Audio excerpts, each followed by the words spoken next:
How do you like the sound of that? Oh, the music in this game is phenomenal. Welcome to Crusader Kings 3. Probably my favorite game that came out in the last year. Let's turn that down a little bit. Alright, yeah, probably my favorite game that came out in the last year. I do kind of agree with what some people might say, where this game gets a little bit dull into the late game, but even so, it's very fun to play. So,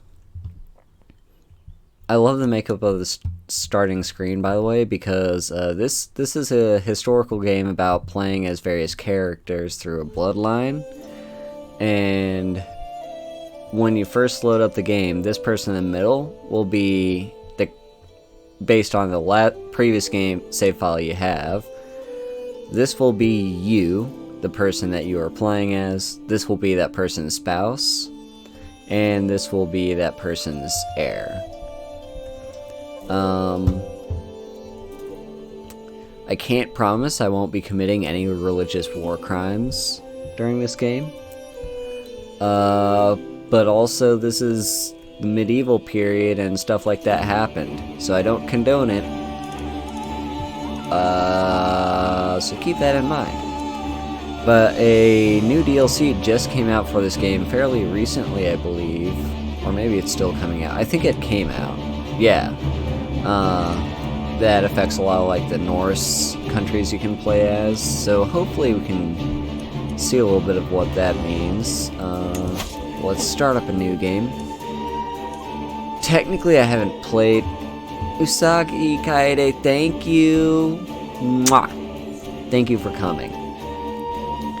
Yeah, technically I haven't actually played this game on this computer, which is why it's letting me play the tutorial, but I don't want to do that.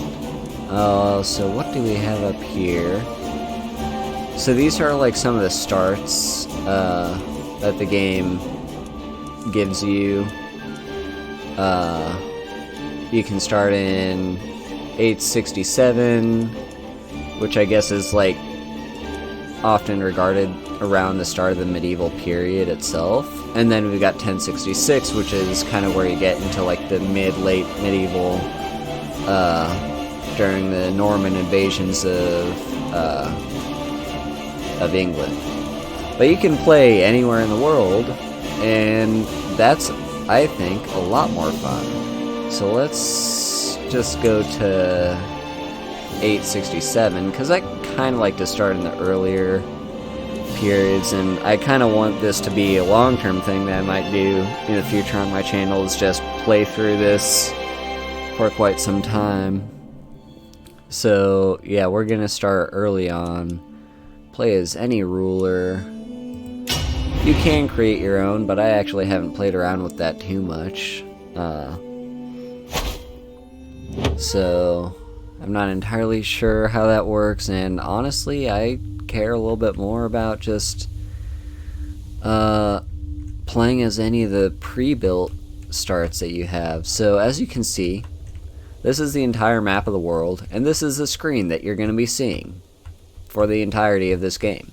Because it's just a map game, but you can scroll way down, and yeah, here we are. Yes, Crusader Kings 3. This is not at all what the map looks like now in 2021, but this is a pretty solid representation of how, yeah, a pretty solid representation of how this part of the world was at the start of the year. It's not going to be representation at all by the end of the game, because that's just how this game runs. But like over here you can see France is kind of broken up into like West Francia, Lotharingia, and Brittany. And yeah, like around here is kind of currently northern day Spain, but that's, I believe, yeah, like Barcelona, and that whole Catalonia region. East Francia is, of course, Germany, or like parts of it. And at the 1086 start, the Holy Roman Empire does not yet exist. I don't want to flex too much, but I am a little bit of a history nut. That's kind of... yeah, maybe. I haven't actually come across that sort of event yet, though I have heard it's a thing that you can do. Yeah, I am familiar with history. It's kind of like the thing that I studied for the past 5 years. So, although I'll admit I'm not as familiar with like medieval history, but even so. So yeah, first thing we need to do is pick a place we're gonna start. Now, probably the best place to start would be any region around here in Scandinavia, because that's kind of where a lot of the new additions got added to the game with the DLC. Oh yeah. History streams are the best. This also game had some balance, like rebalancing. Like, I think there's some counties over here got split up, so they're not as big. And I think Iceland got split up. It used to be 2 counties all in one duchy, and now it's 4 counties split among 2 different duchies.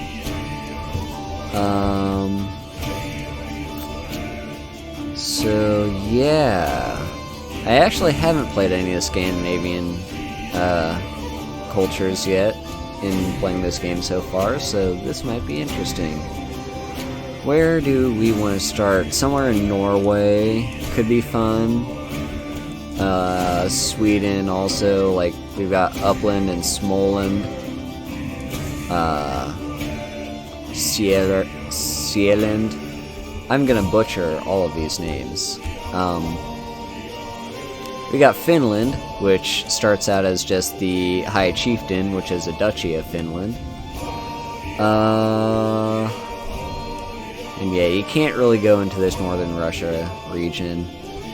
It's possible they'll add that later in like a DLC, but it's also entirely possible they won't.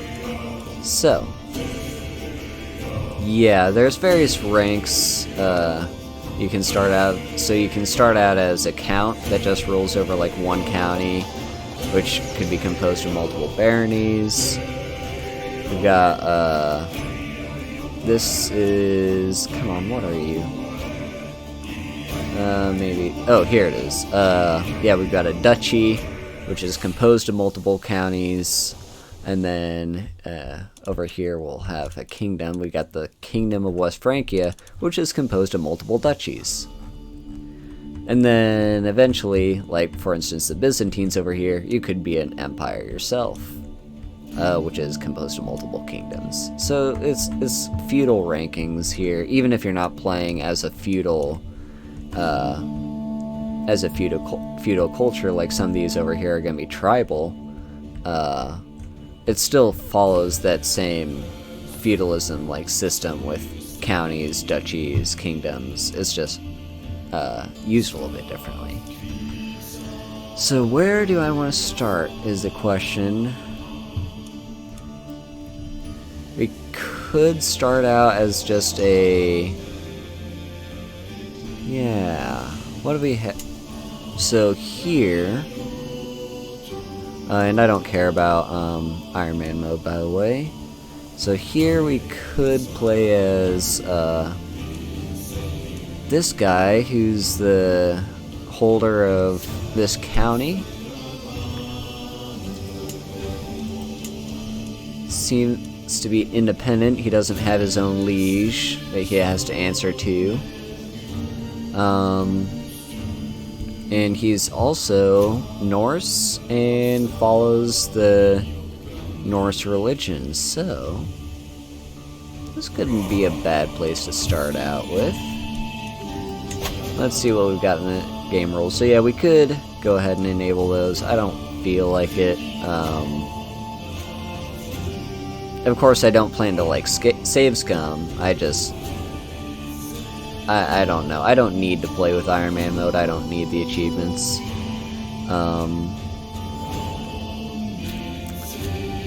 Let's see. This is something that got added with the recent DLC.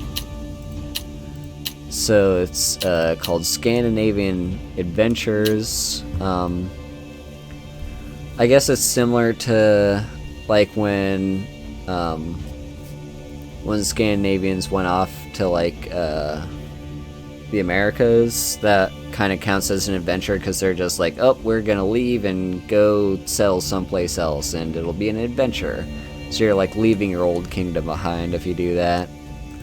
Let's see. What's this? Apocalyptic. Scandinavian adventures will try to target Russia and the North Sea every year. All characters do not require specific traits to launch Varangian adventure. We'll just set this to, I guess frequent was the default, so we'll just go with that, and then we could set an end date. Diplomatic range is how far away someone has to be in the world for you to be able to be in touch with them, because we didn't have cell phones back then. Yeah. For the most part, I'll just stick with the defaults. So let's close you. And start at the Chieftain of Bestfold. Alright.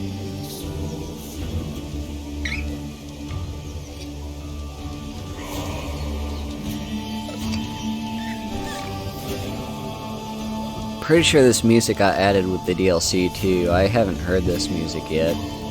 So up here we've got basically the game is telling you every time these pop up, you'll want to interact with them.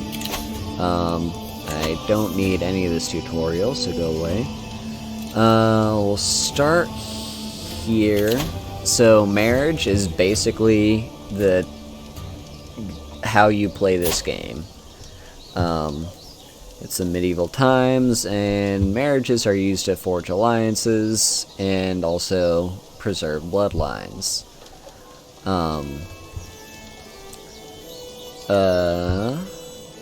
So here I have, what is debug mode going on here?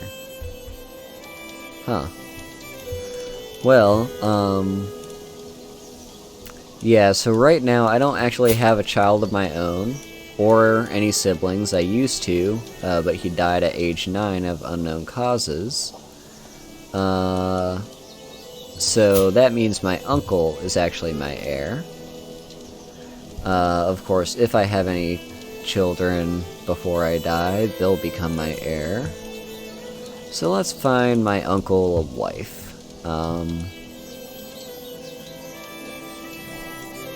Again, also, physical traits. You might want to marry into those as well, because, like, if you want giants in your bloodline, you might want that.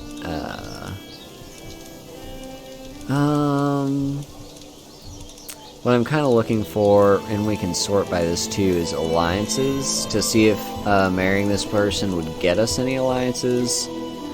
And it looks not, and I think that's because he's not a direct,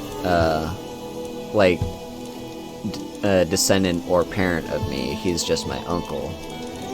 They might have to be directly related to you in order to forge an alliance. So in which case, we'll just go with whoever. Actually, let's go prestige gain. Okay, so that's gonna be this person anyway. She's from the house Skald. She's generous, so they're a good match. A bit arbitrary and sadistic. But she's also Norse and of the same faith, so that's fine. She will lose a little bit of prestige from this marriage, so prestige is one of the resources in this game specific to each character, and it's just representation of how high up in the world this person is and how other people see them. So she's actually bisexual. My heir, my uncle, is heterosexual. He'll actually gain some prestige from this marriage. We could make it matrilineal if we wanted to, but that would just mean I won't actually get any heirs out of him. So we'll go ahead and send that proposal. I have a council, so over here we've got my wife, who you can see right here. She's kind of like important person on the council. She can pull some strings on her own. Over here we've got our realm priest. He's gonna manage religion in our territory. So he's gonna be the one converting everyone to the Viking faith. We could swap him out if we want, and actually that might not be a terrible idea, because right now this guy is just average and we want someone a little bit better than that. We could swap out our spy master, but he's doing a pretty good job, so instead we'll go for maybe my chancellor, although then again he's kind of the best we've got there. Do we have any better chancellors? No, we don't. Alright, well that's fine. We can live with 9 on our realm priest. You can tell them to do different things. Right now I don't think we need to do anything other than what they're currently doing, because their defaults are just pretty general. Like, my steward will collect taxes. My chancellor is gonna make foreigners, like foreign rulers, like me more. Realm priest is gonna earn me piety. That's similar to prestige, but it's more devotion focused. Marshall's gonna be kind of managing and running my military, and he doesn't actually like me much. Part of the reason for that, he's my uncle, so he's actually in line for the throne, because he's... Oh, actually, no, he's a different uncle. But in theory, he should also be in line for this throne. But yeah, we are related, and we're both ambitious, which is why he doesn't like me. Because he wants this throne. He wants more in life than just being my marshal. So yeah, this looks pretty good. Let's choose ourselves a lifestyle. Before we do that, we want to take a look at our character here. So these are my 2 titles. I control 2 counties. I'm not actually part of a duchy yet. I'm actually gay. But I'm very quick. Well, just quick. But quick is a very good trait to have. Especially this early in the game. So hopefully I'll start having heirs that have this trait and can pass it on and make it better. I'm also a novice hunter, being a Norseman. So I've got more prowess, which is how well I'll do in hand-to-hand combat, and I lose more stress. I'm pretty good at martial. That was my lifestyle, like what I grew up learning how to do. I'm ambitious, so ambitious and quick is a very good combo, just because it's +2 to all of your stats. Brave, that's a great yeah, we've got a great character here to begin with. Brave is actually virtuous. It's one of the virtues of the Astaru faith. Or Asatru. So the Asatru faith. I probably mispronounced that. So, yeah, for our lifestyle, we definitely want to focus martial. And go over here. We've got 3 trees to choose from, and 3 specific focuses. So, we could go strategy. That's going to give us more... so all these are going to give us monthly martial experience. Once you hit 1,000, you can unlock a perk.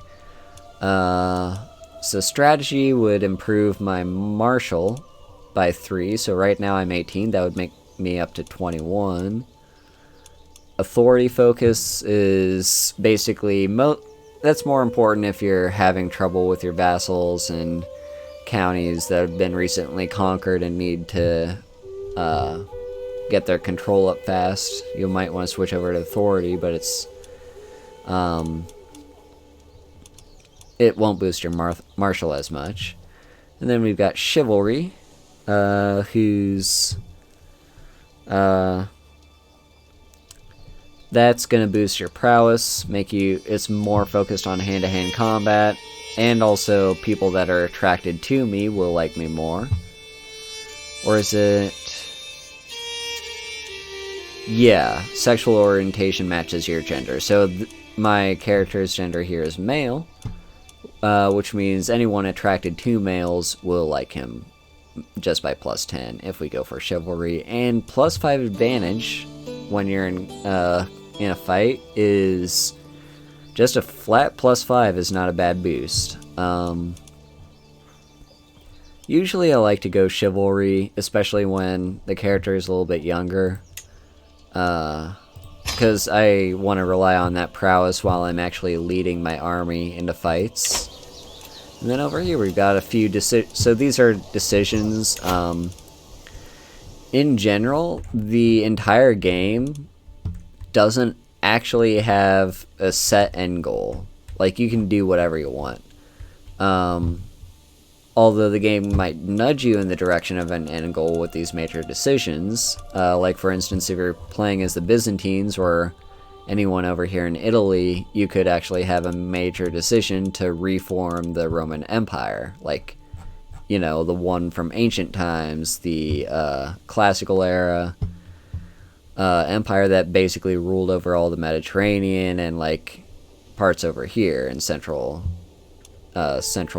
Eastern, Western Europe. So, yeah, basically the Italy and the Byzantines are kind of a shattered remnant of that, but you could reform that if you meet all the requirements to do so.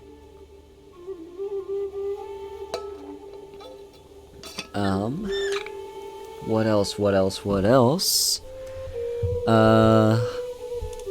Yeah, so here's what I can do as someone who's Norse and follows the Asatru faith. The major decisions are they're usually like massive game-changing things you can do, and a lot of times there are things you can only do once per playthrough. So, like, for instance, forming the Roman Empire, I believe, unless it ceases to exist shortly afterward, is only a thing you could do in a single playthrough. So things we could do, we could raise a runestone. We can see more details on that. So it would give us piety and prestige. And one of your counties will receive one of these modifiers. Okay, but we need to meet one of those requirements first, which we don't. And we're actually don't have a lot of gold. One thing we can do, also we've got Vikings. We could secure the High Kingdom of the North Sea, whatever that is. We're probably gonna be going for that. What is this debug mode thing? What is this debug?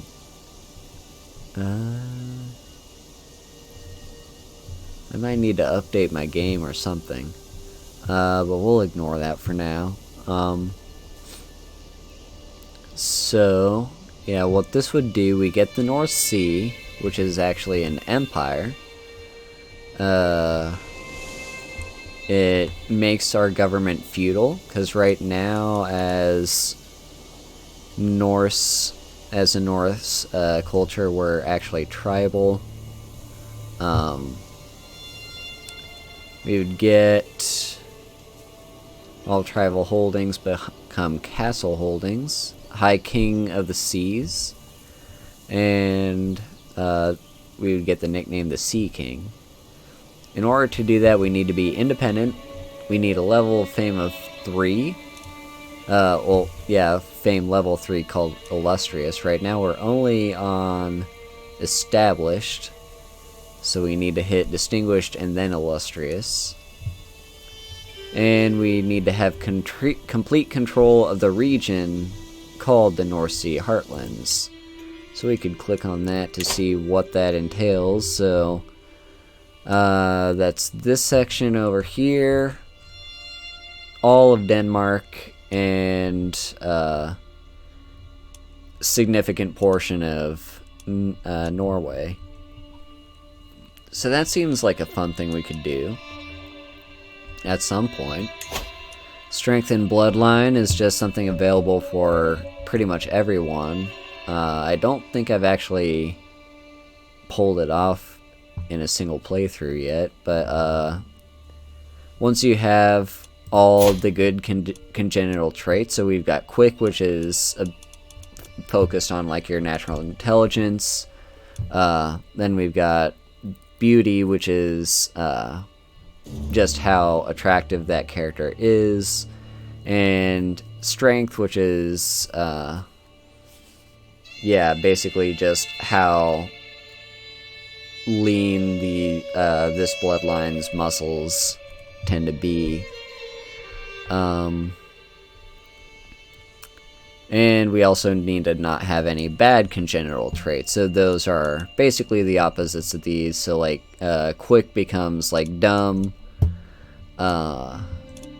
Then Beautiful becomes ugly. Herculean becomes frail. So you can't have any of those. We could adopt feudalism, do that. And then we've got a few things over here. I have not seen Wild Goose Chase. That was probably added with the DLC, so what is that?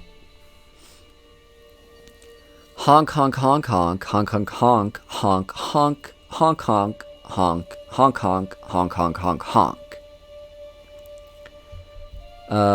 So what?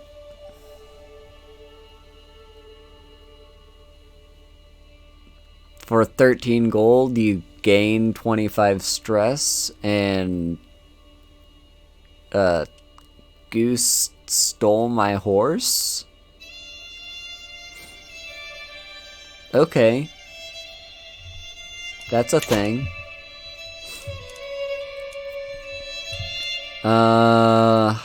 Anyway, we can appoint a court physician. Right now we currently don't have one, so if anyone falls ill or gets injured, we're kind of screwed. What's going on over here? Oh my god, what is this debug mode?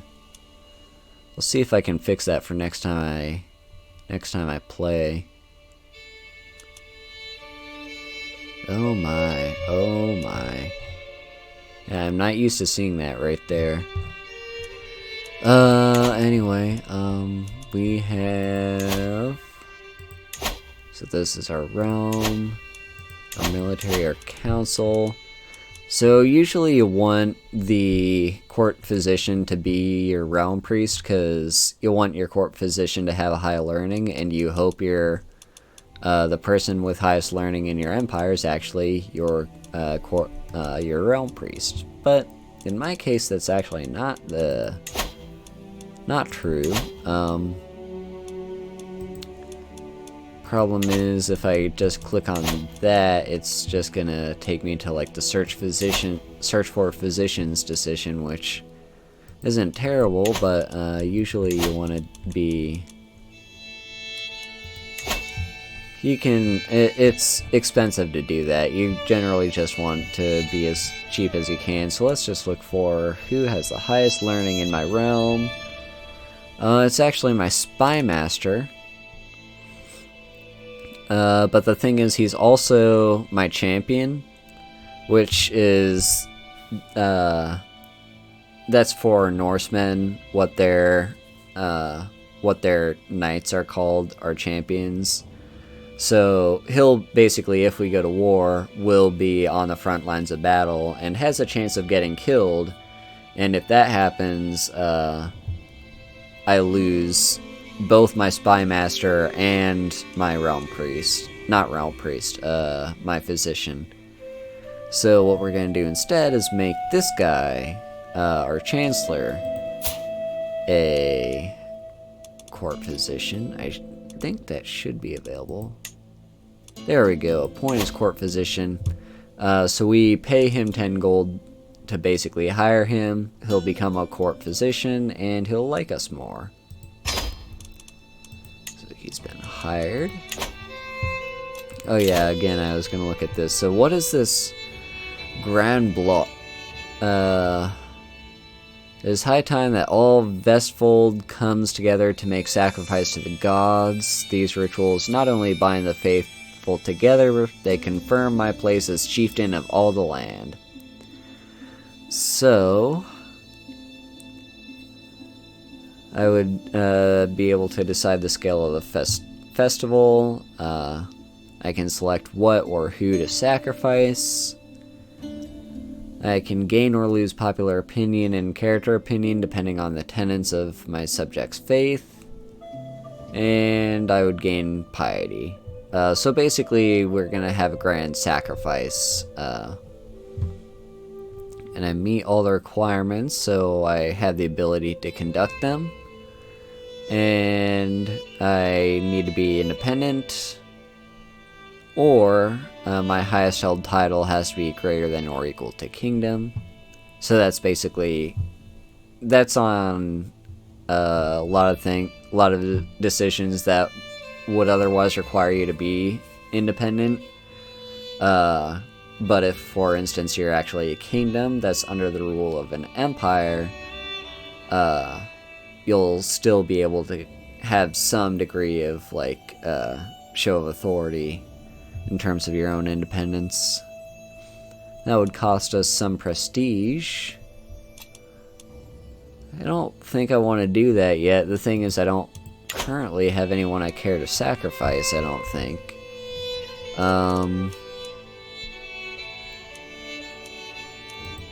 What's this personal deity? So it is not uncommon for Asatruans to single out one amongst the gods who suits their particular taste and aims in life for special attention. I should contemplate these divine beings and decide which one calls to me the most. So let's see, Odin would give me better intrigue and more piety depending on how dreaded I am. Right now, no one dreads me. I'm a total cinnamon roll. We've got Uller.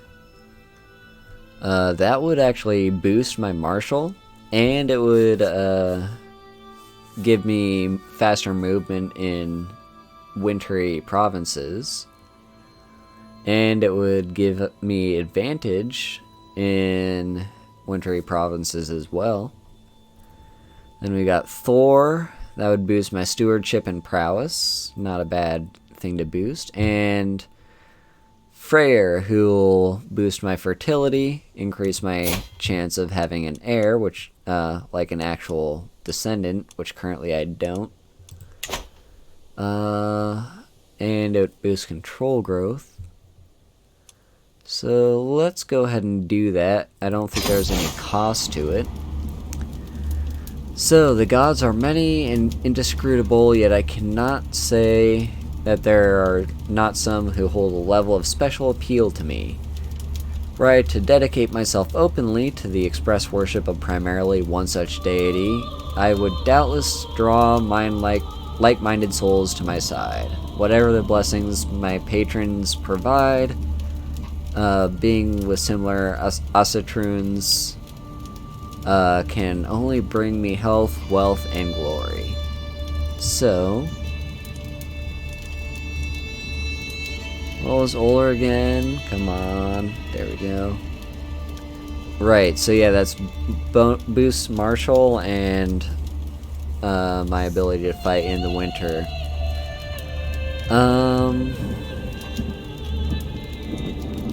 Can we change that later, I wonder? Let's see. Did that say? Okay, we can after 2 years. So for now, I think we go for Freyr, because we currently don't have an heir, and if my bloodline dies out, the game is over. So we need to get an heir soon. So we're gonna start devoting ourselves to baby making, as much as I'm not actually attracted to my wife. So, next step. So yeah, it was talking about winter there. So winter was added with the recent DLC, because previously with time, right now it's 1st of January in 867.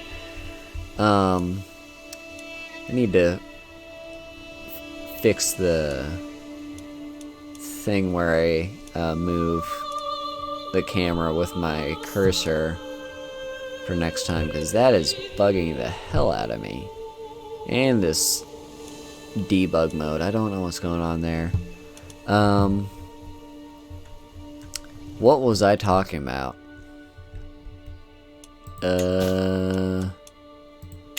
Yeah, these are things you can, the game's kind of telling you to do. Oh yeah, winter. So yeah, it's 1st of January. And basically, previously the game didn't have seasons, and now it does with the recent update. And I think it's just part of the free update, you don't need the DLC for it, if I'm not mistaken. So, like, places further north are gonna be hard for like soldiers to charge through snow and stuff, and they might catch colds and or otherwise get sick and die. But winter is not going to be as big an issue down here in like Africa and India, Middle East, mostly just like this northern section. So let's just make sure we don't have anything else to worry here. So this is telling me all the wars I can declare. And currently, my mother doesn't have an heir. Doesn't have a husband, I mean. Let's see.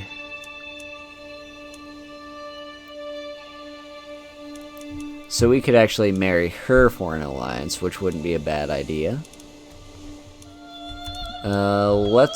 We need to be careful about who we ally ourselves with, because if they are either A, extremely weak, and just pull us into every single war, that would suck. But on the other hand, if they happen to be like a county or duchy that I hope to invade in the near future, that would also suck. So we need to pick our alliances carefully. And who are you? So they're Slavic. Where are you?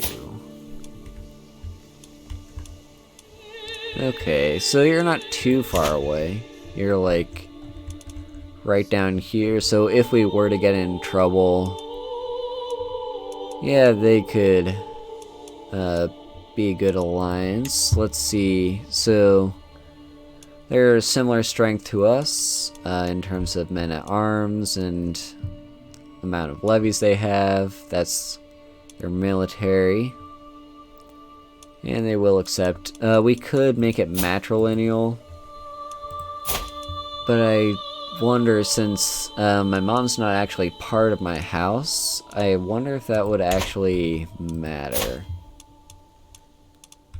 Since this is my house, or the Yingling's house. So, who knows, they might... Yeah, I don't know if it's worth it, but we're hoping to have an heir of our own and not rely on our mom to do that for us, so we'll send that proposal just to get the alliance. And the game's telling us we need men at arms because no over here. You've got levies, which are your basic farmer with a pitchfork, who's not gonna be the most effective thing in a fight. So levies only have 10 damage and 10 toughness, and they don't have the ability to pursue or protect your own armies when they're being pursued, and they don't counter anyone. So countering is basically like rock, paper, scissors, like, you know, spearmen are gonna be better against horses, and like light infantry is gonna be good against other things. So that's kind of what countering means. Levies are your basic nobodies that aren't gonna actually do anything. We've got 5 champions. Here we can actually see who they are, because they're the only part of your military that's actually gonna be characters in the game. We could tell people to be or not to be champions. So for instance, my heir, who's my uncle,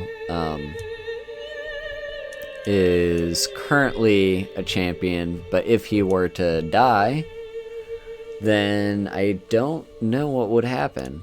We could actually check that. Let's look at our title. Okay, so I do have a cousin who would inherit. So that's not the worst thing in the world if my uncle dies on the battlefield.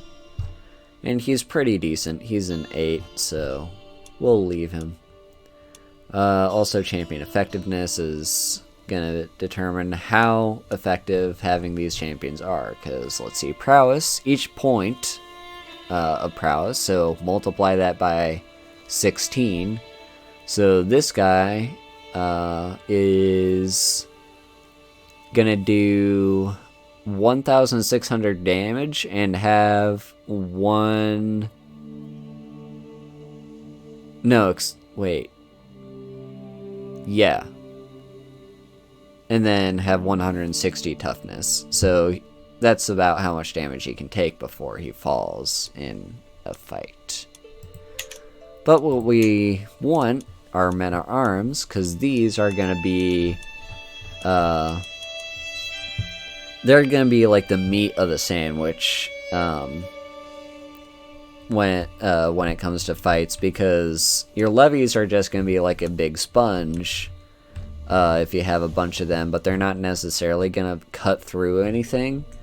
And your champions are great, and you can just have an army that's extremely built up champions and nothing but levies, and have it be effective. But generally you want men at arms, because your opponents are going to have, say, bowmen, and you're going to want to be able to counter that. So what's something interesting we've got? So we've got Bondi, which are spearmen. Are they specific to, not my religion, they'd be specific to my culture.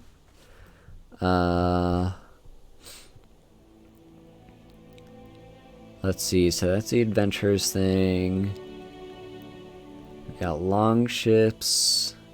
That gives us Huskarls. Okay, here we go. Yeah, Viking tactics. So these are specific types of people we can have as Norsemen. And we've got Huskarls.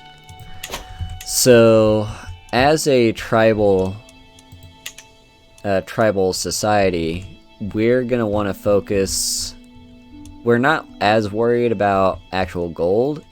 What runs everything is gonna be prestige. So we want to get as much prestige as we can to basically help us out and pay for a lot of stuff.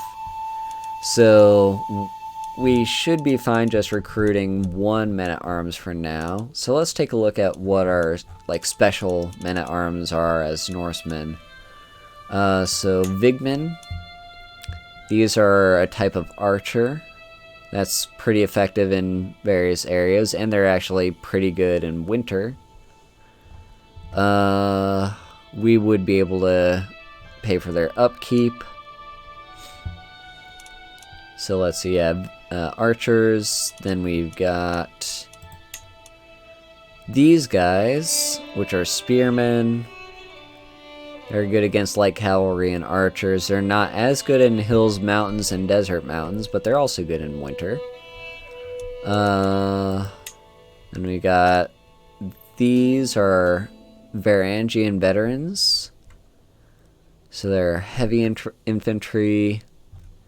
And we probably... that would take a big hit to our prestige, so we might not want to recruit them just yet. And then we got Huskarls, which are also heavy infantry. They're not quite as good as these are. These counter spearmen and archers, and these are spearmen and heavy cavalry, so you might want that in mind. But also, these veterans have high pursuit but no screen, so they won't really protect you when you're retreating, whereas Huskarls are good at doing that. But they're also cheaper than the Varangian veterans. But let's start ourselves. I always like to start off with some bowmen. So some good old archers in the army. So let's recruit 1 stack of them. So they're gonna start out at 5 people, build up to that 100 over time, and they're gonna cost us some monthly prestige just to have, but you want at least some men-at-arms in your army. Now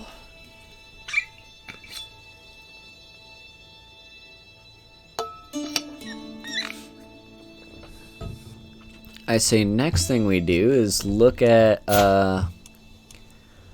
what our current target is, because we could just happily sit here and be our 2 counties that aren't even a unified duchy necessarily, and just sit happily and hope we don't get like taken over and conquered. And even if we do, we could be nice to our liege as long as they're merely trying to vassalize us and not actually conquer us. We could do that, and that's a totally valid thing to do when playing this game, but I like the look of this North Sea Empire over here. It's... I kind of want to get there. And usually I like to think the most efficient way to do that would be to start building up what we have the de jure right to control. So de jure is basically not necessarily what the map looks like, but it's what what would be easy to agree that the map would be fine looking like. It's kind of hard to explain. Basically, what's a good example here? Like, England, for example. Actually, yeah, let's take Scotland. De jure is basically saying, we can generally all agree that, like, parts up here, or most people might agree at least, that a lot of this part up here is Scottish, and therefore has the right to be considered under, like, the Kingdom of Scotland. I don't know exactly why people would necessarily agree on that, but it's mostly focused on, I think, culture. Like, people of a similar culture are going to be happier being ruled by people of that culture. I think that's probably the best way to put it. So yeah, what... I guess we just get the time moving along. So yeah, here are our marriages being accepted.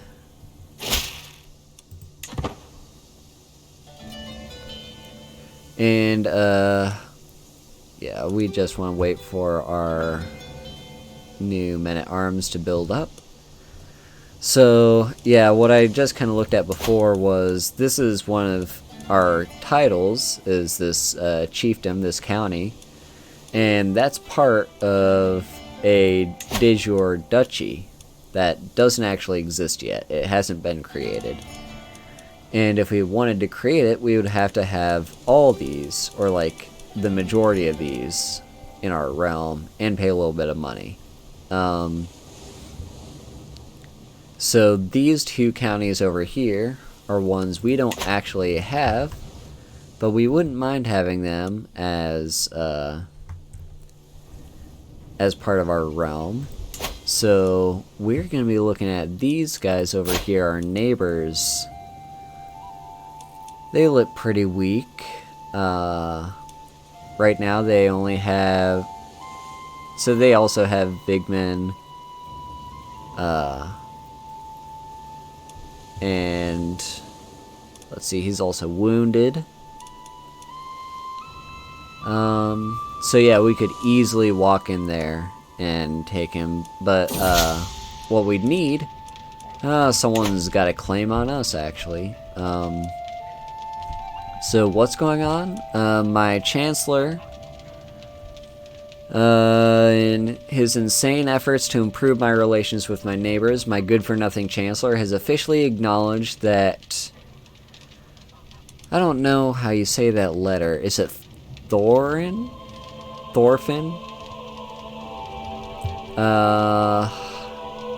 People know, they can correct me if I'm wrong. But this guy, Chieftain Thorfinn of Vermland, he actually now has a claim on one of my two chieftains. This one right here. So, who are you? Yeah, you're supposed to... So he's got a claim on me now, which means he can happily declare war without much issue. So he is right over here. So he's got these two counties, I've got these two counties. We're pretty evenly matched. He has some spearmen in his army. So remind me what my... So we're good at countering skirmishers. And him... Come on. Come on. Okay, they're actually good against archers. So we might struggle a little bit in a fight with him, but we do have an ally.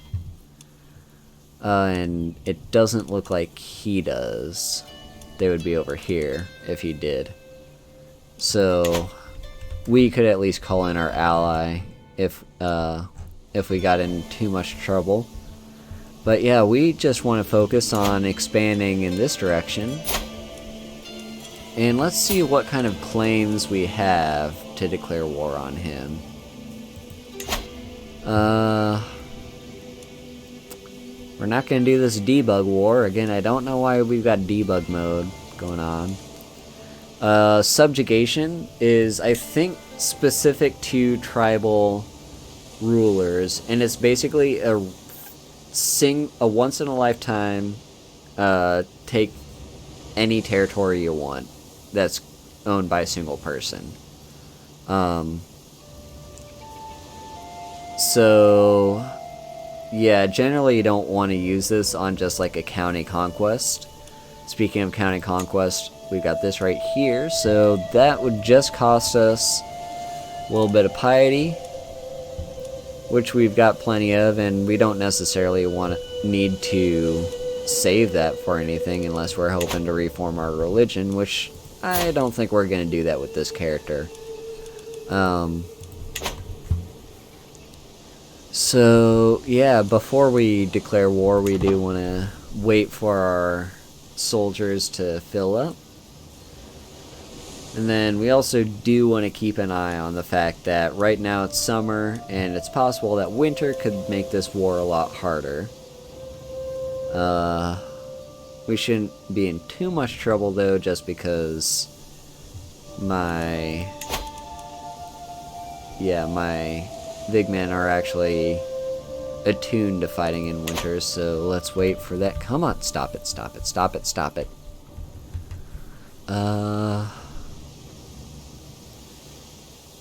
Yeah, so we're gonna hopefully take this county here in a little bit. Oh, what's this? So my spouse actually gave me some martial experience and a little bit of learning. Because if your spouse is just set to be doing general stuff, like, yeah, just on assist ruler, she's kind of helping you with everything. In this case, it was a learning based. It's not really an event. What's the best way to put it? It's a trigger, basically. The game will roll some dice in the background to determine whether or not a special thing happens. And in this case, it was my wife teaching me a little bit better about being a fighter. We can also speed up time here a little bit just to get things going. One more month, my archers should be full up to strength, and now, hello there. Yeah, General Kenobi. We got our good old Bandu here.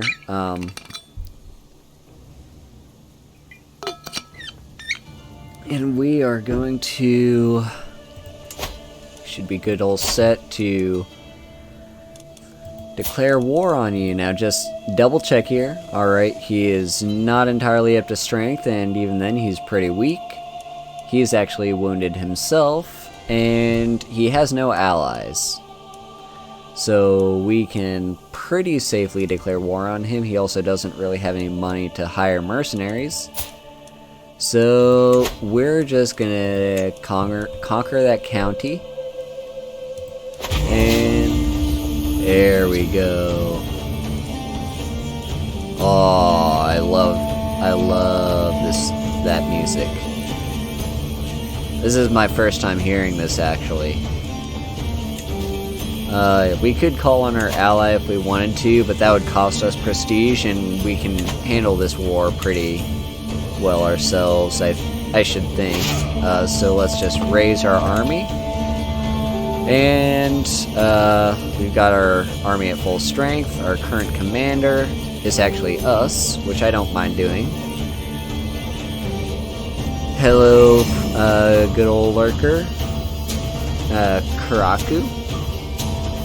Thanks for showing up to my stream. Also, thanks, the Foxy-chan for the follow.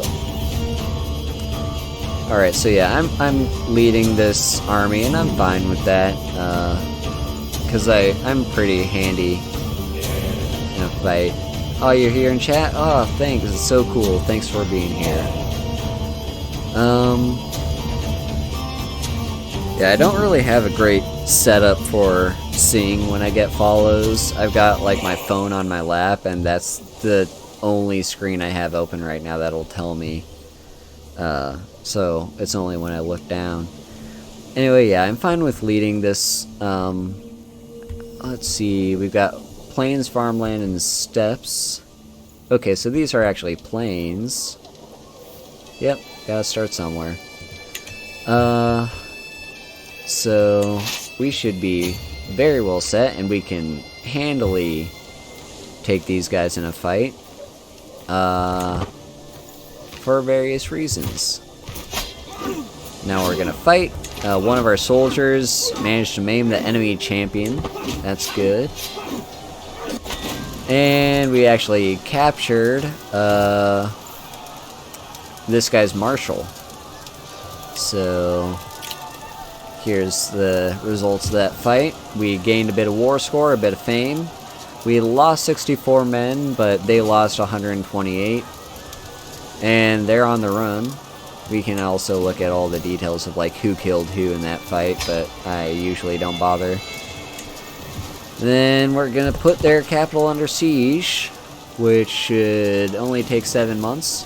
Right now it's winter, you can see the white on the map. They're actually gonna come in and try to stop the siege because they kind of have no other choice, otherwise they lose. So, took a bit more of them.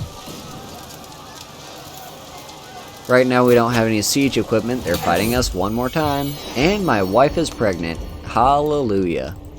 So hopefully she can get me good air. How many? Oh my god. Well, we just slaughtered them. So, yep. Just a little bit more. We don't have siege weaponry, so siege is going to be a little bit slower. But various events are happening.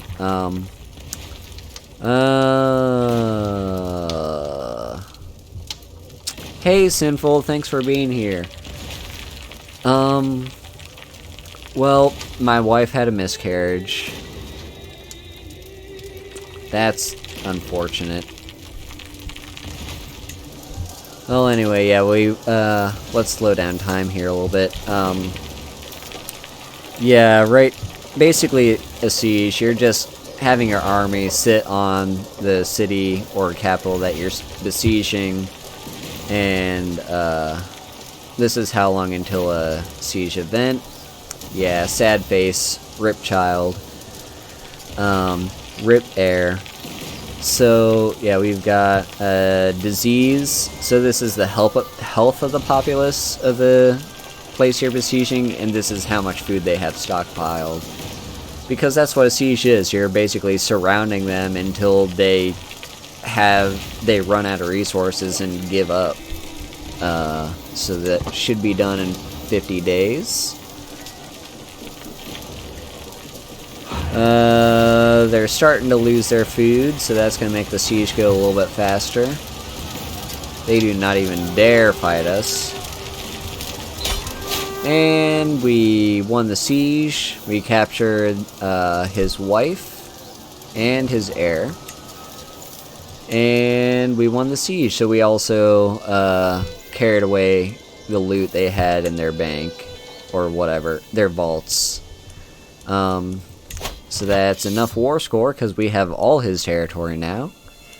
So let's enforce those demands, shall we? So all hostages that were taken by war participants are going to be released. We gain a bit of fame. And, yeah, we take his title. So, to the brash chieftain Hralder, may your years be short and miserable. You are a much greater foe than I imagined. In order to put an end to this bloodshed, I will comply with your demands. Signed, Roald of Telemark. So, he surrendered. That's his letter of surrender. And now we have this county in our territory.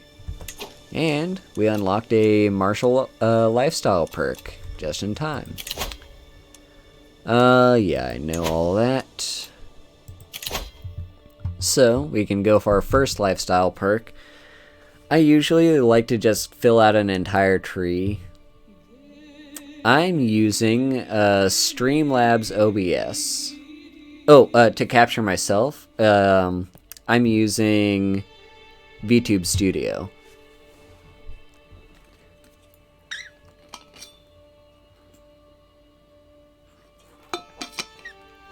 Yeah, basically the way my setup is, I have Streamlabs as capturing VTube Studio as a game, and then I basically made the background transparent and overlaid it onto my stream setup. So it's technically I have two games running at the same time. Yeah, I recommend VTube Studio. It's free, actually, to get, although it's pretty cheap one-time purchase to remove the watermark, and yeah, it's worth checking out. It's on Steam. And there's a Discord and a Twitter account if you need any links to help you out with like any questions on you might have on how to set it up. So anyway, as I was saying here, yeah, I like to usually fill out an entire perk tree before I move on.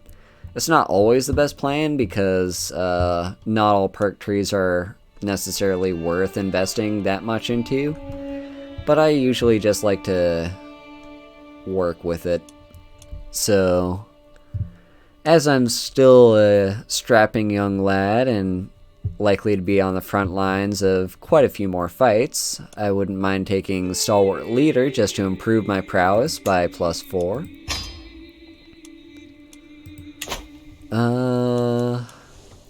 So now let's look at me. I have a prowess of 18. So that's pretty good. Both my prowess and my martial are 18. So, also let's disband my armies. Now... Alright, that's cool, Sinful. Thanks again for showing up. So now... Yeah, we've got these two decisions we can do, the game's telling me. We could raise a runestone. 'Cause right now... That would give us piety and prestige.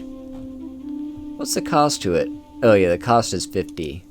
In that case, I don't think we want to do that just yet, because we need our gold for something more important, I think. Also, we've got our Grand Blot that we could hold. Again, I don't think... Well, let's see. We still have a prisoner from that war. Who are you exactly? You are... Actually, I'm not sure who you are. We got you in this war. That's for certain.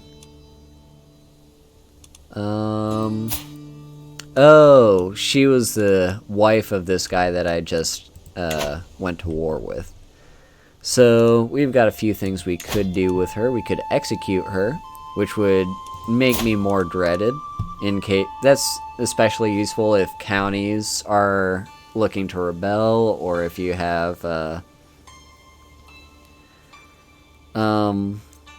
what is it again? If you have some vassals that are unhappy with your rule, they're not as likely to start a faction or join a faction to overthrow you. But we're pretty small, so we don't need to worry about that too much. But this would also give me piety, because as part of the Viking faith, we like to sacrifice people on occasion.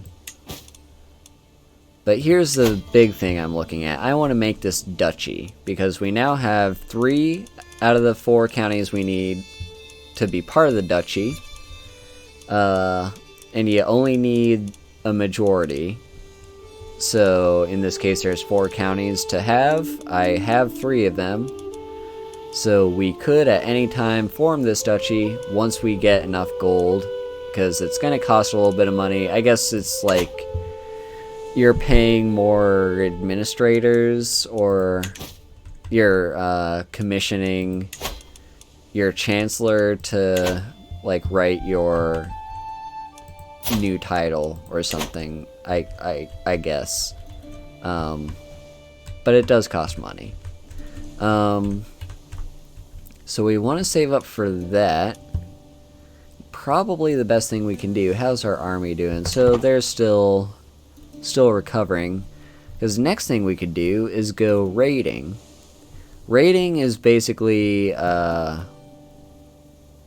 any tribal faith can raid other territory, which isn't going to war with them, although they can raise their armies to defend themselves.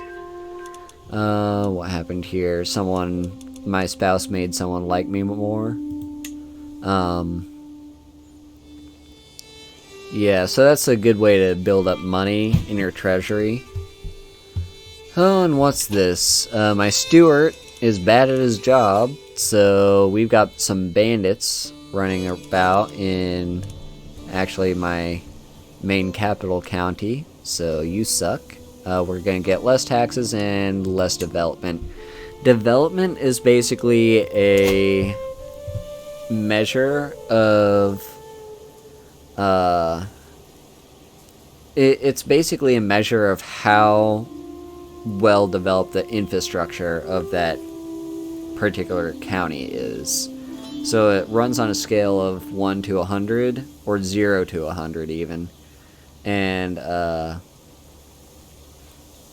it can...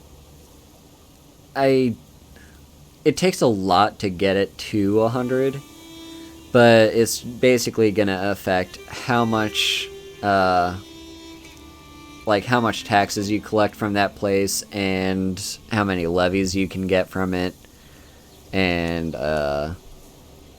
it's also gonna affect some of the, buildings you can, construct there. If, for instance, you can build a university. So yeah, we're gonna keep an eye on that and probably go raiding here in a little bit once my army is back up to strength. Oh, and before I forget, let's see. Alright, so we could ransom her if we wanted to, but that would just get us a hook, and I don't really care about a hook, especially from someone who's unlanded and married to someone who's unlanded. If she was particularly good, I could recruit her to my court, but she's not. So, what was that about a grand blot?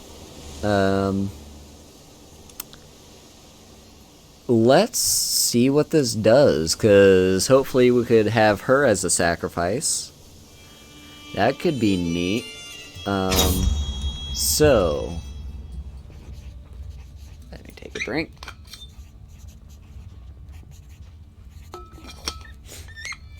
Alright, so...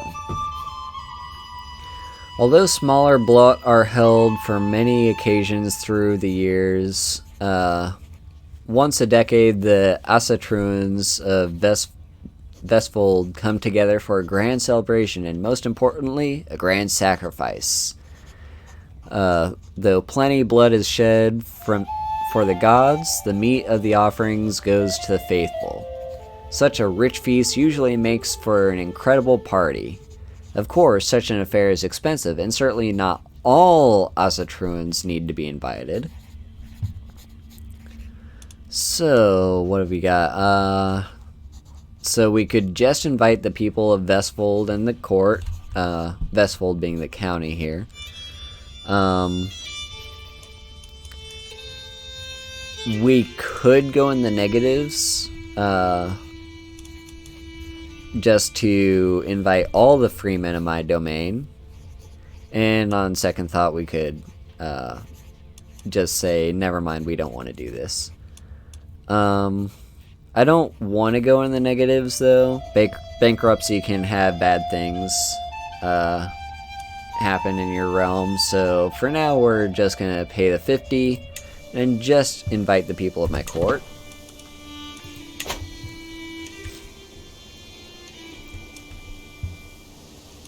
Speed up time here.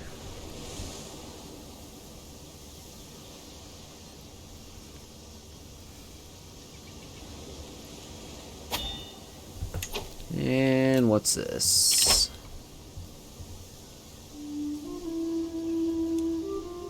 I probably don't care.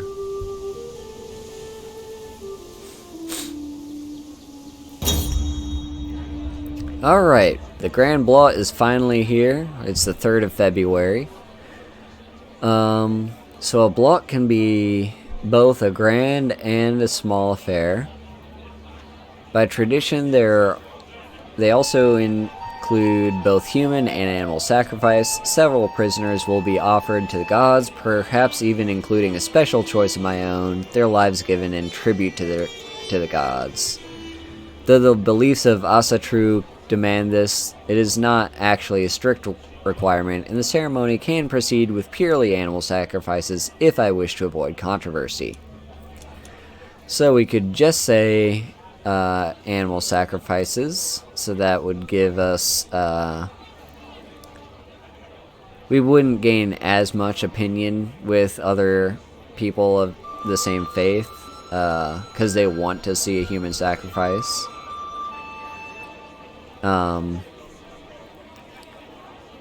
But anyone that doesn't endorse human sacrifices that are at the feast will be fine with me, and we'll gain a little bit of piety.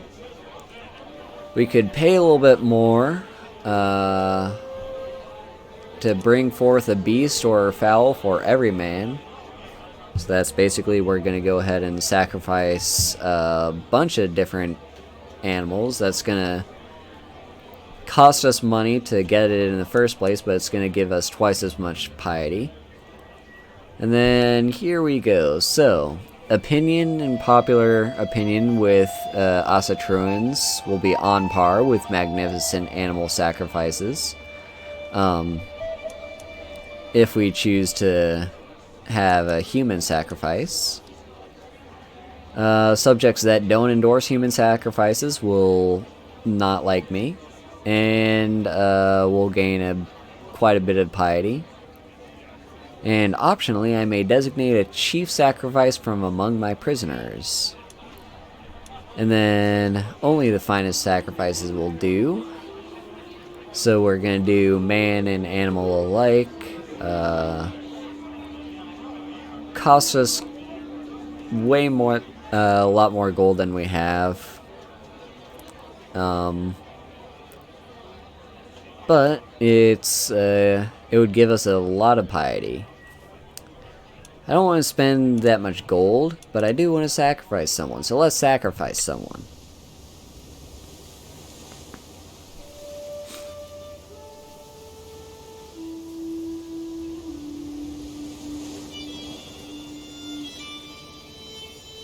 Looks like these guys are going off raiding, and in fact now would be, if we wanted to, the perfect time to go raiding ourselves, because we just now know for a fact that these guys are undefended, and you know, they got quite a bit of loot over here. That's 19. 3 isn't much. Yeah, that wouldn't be the worst thing to go raiding right now while they're away raiding.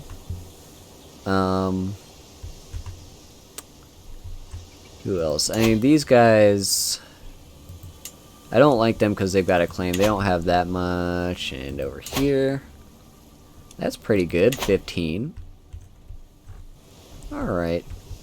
Well, we'll think about that. We'll think about our raid target. Maybe we could wait till the end of the blot. Alright, so the Grand Blot. Though the gathering is small, the atmosphere at the blot is enthusiastic, with happy Asatruans jostling and jeering as a gaggle of terrified prisoners are marched towards the altar, animals trailing behind them. The first sacrifice thrashes ferociously as the... Oh, I have no idea what that letter is. As the Gothar are throttle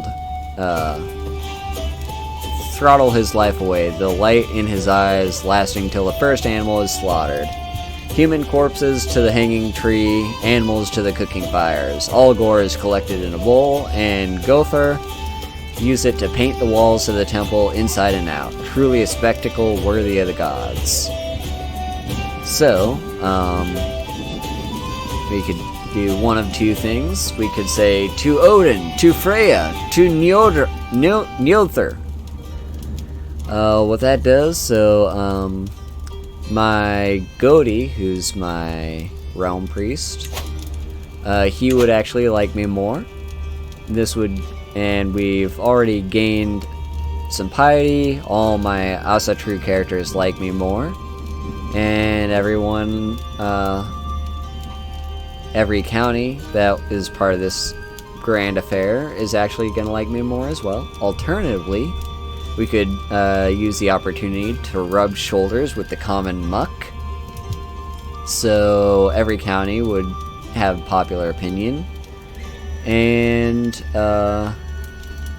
yeah, so basically the question here is, do we want more popular opinion, or do we care more about my realm priest liking me more?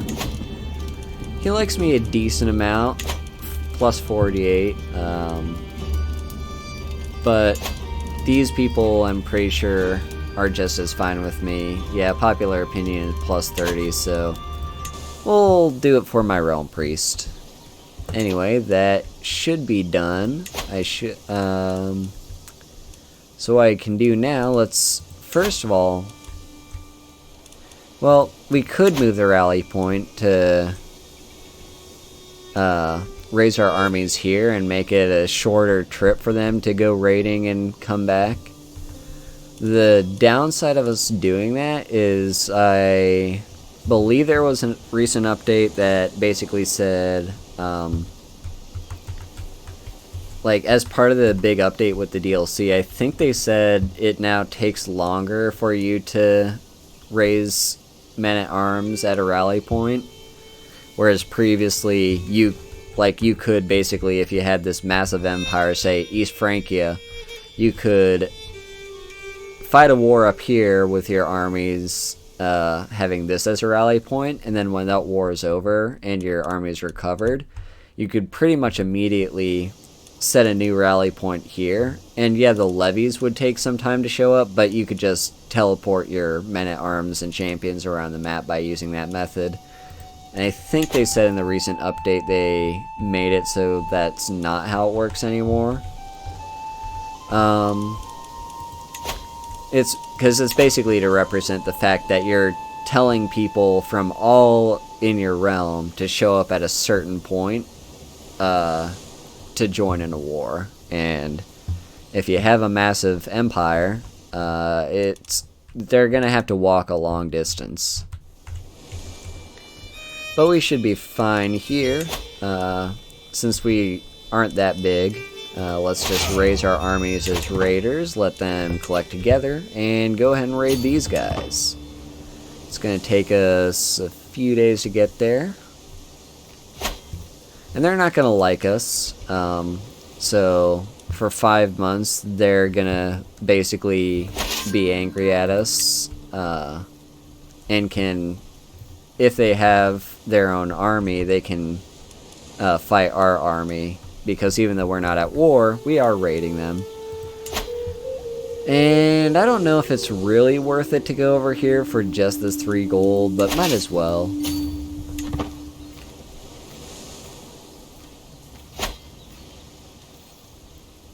Because they're not home. They're probably raiding Scotland or something. And then, what about these? They're 15? Okay. How much do we have? So we can carry 95 loot back with us. We're just gonna head over here, raid them a bit, and then... Oh, wait, before we do this, yeah, we should be able to handle them. They do have quite a few more men-at-arms than we do, but I'm also leading this army.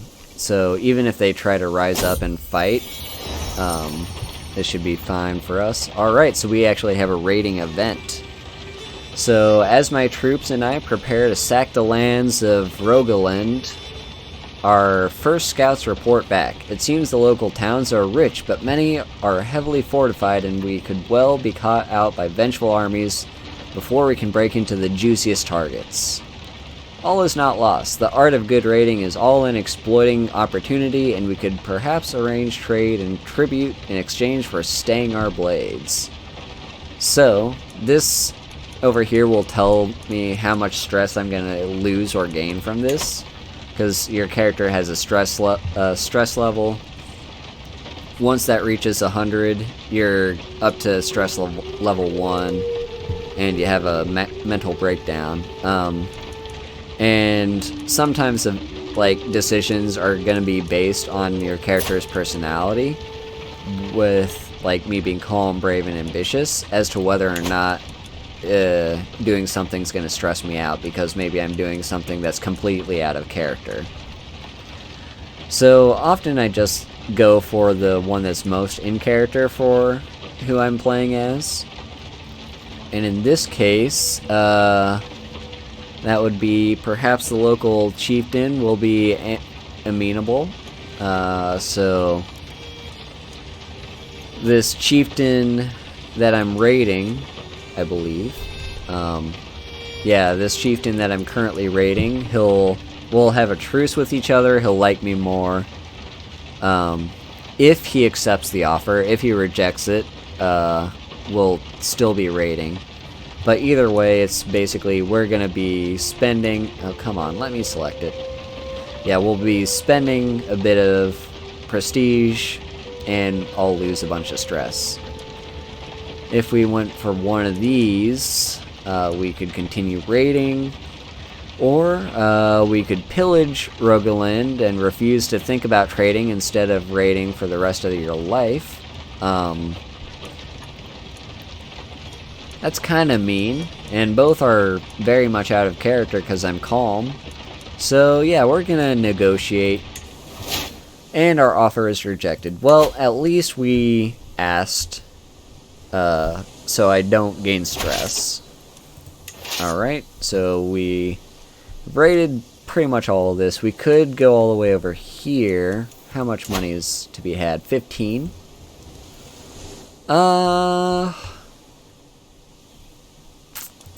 How's our supply doing?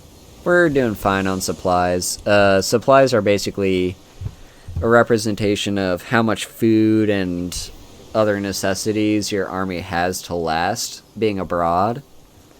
Generally speaking, you can be in a county with a certain supply limit, so you can see this county right here has a supply limit of 2,687. So that means you can have 2,687 troops in that one county without you losing too much supplies. But since it's winter, we're going to be losing more supplies. Anyway, here's my question. So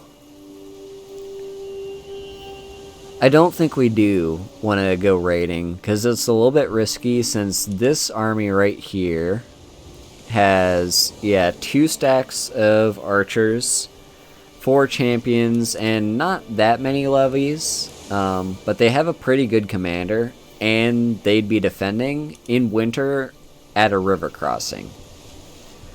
So we might outnumber them almost 2-1, but I don't think it's worth it. It's entirely possible we could lose that fight, and yeah, I think it's just time we head home. And my wife is pregnant once more. So let's hope she can actually produce an heir for me this time. Let's bring our money back home. We've got a few decisions we could make. First of all, yeah, I don't need that. So, oh yeah, so basically when you're going raiding, you can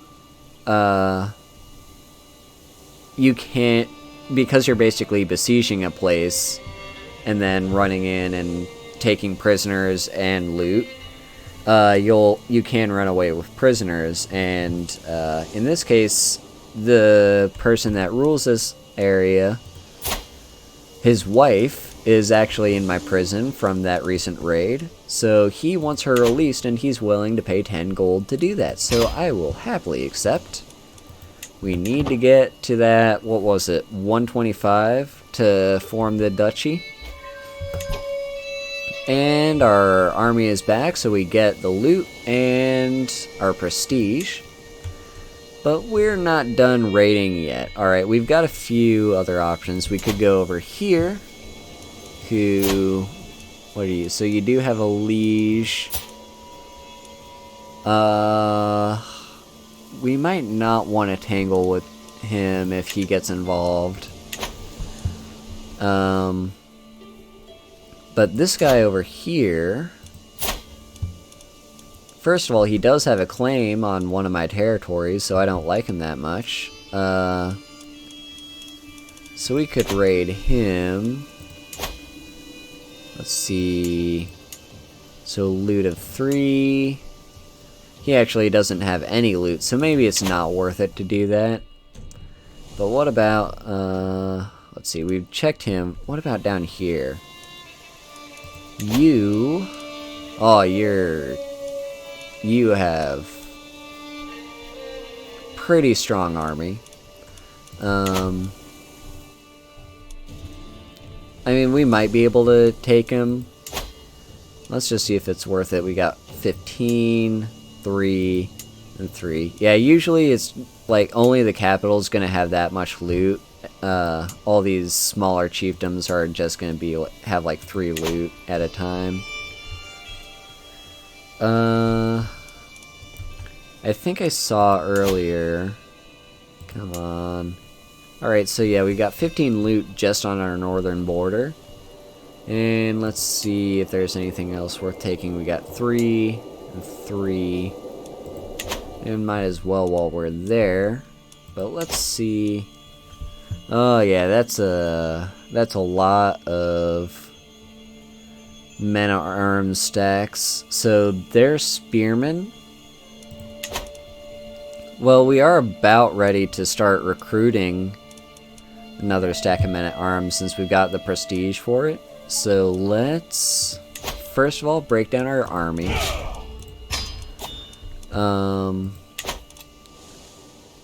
We could raise a runestone if we want, but again, that costs money. What we want to do then... So we could get another stack of archers. What we're worried about... So what were they again? I think they were spearmen. Yeah, so we've got a huge stack of spearmen over there. You've got some spearmen over here. And you've got some spearmen. So, if we could get a men-at-arms to counter spearmen, that would be lovely. So, So, Huskarls could counter spearmen, although they're pretty expensive to have. We might even be losing prestige at some point. Same goes for these guys. They're also countering spearmen. What about them? So, these are spearmen. So they're not countering spearmen. Then archers are good at countering skirmishers. And then what about armored footmen? So yeah, they're basically the generic Huskarls. But it's not a bad idea to have one set of Huskarls in our army. It will be a big hit to our prestige, but call it an investment. We'll build up and hopefully, yeah, right now we're making a loss, but once we've fully regenerated our stack of Huskarls, we should be back into the green with our prestige. Alright, now two things just happened. First of all, We got some overtaxation because our steward sucks at his job. So less holding taxes. And more importantly, right here, we are actually being raided. So, come on. What I want to go ahead and do... So, we haven't fully charged our men-at-arms for our Huskarls yet, but we do still have 25, which is a decent amount. And we can't actually raise our army where it's being raided, but we can set our rally point right here and raise our armies. It'll be in 2 days, and then I'm currently leading, and we're gonna go and kick their asses, teach them a lesson for trying to raid us. Alright, so we basically took twice as many as we lost, so that was a pretty good encounter for us. I'm happy with that. We should be able to disband here in a second, but yeah, basically they ran away. And what's this? Oh, okay, yeah. Alright, now we can disband. And look, my wife had a daughter, so I finally have an heir. The game auto-generated her name to be Rogenhilder. Oh, Rogenhilder, you've been so brave. Oh, that's actually my wife. My wife is so we named our daughter after my wife. That makes sense. You've been so brave, so strong. Words cannot describe my love for you, and now we have a perfect little daughter. One day, child, you may carry on my legacy. What name would benefit such a mighty lady? So, yeah, we could just name her whatever we want. I'm usually not that creative with names, so I usually just let the game pick for me. So we could name her something Norse, something Asatru, something that one of my or her ancestors had as a name. So we've got a few options here. Let's go for... And then, yeah, this would be named after a specific family member, I think, or... Yeah, ancestor is, like, based on my family tree, and family member is someone that's blood related. So, let's go for just a fun little Norse name. Asta. There we go. Her name is Asta. Hasta la vista, baby. Alright, let's skip that for now. Game's still telling me I can do that. I don't care to do it. Yeah, let's see. Us girls are coming in.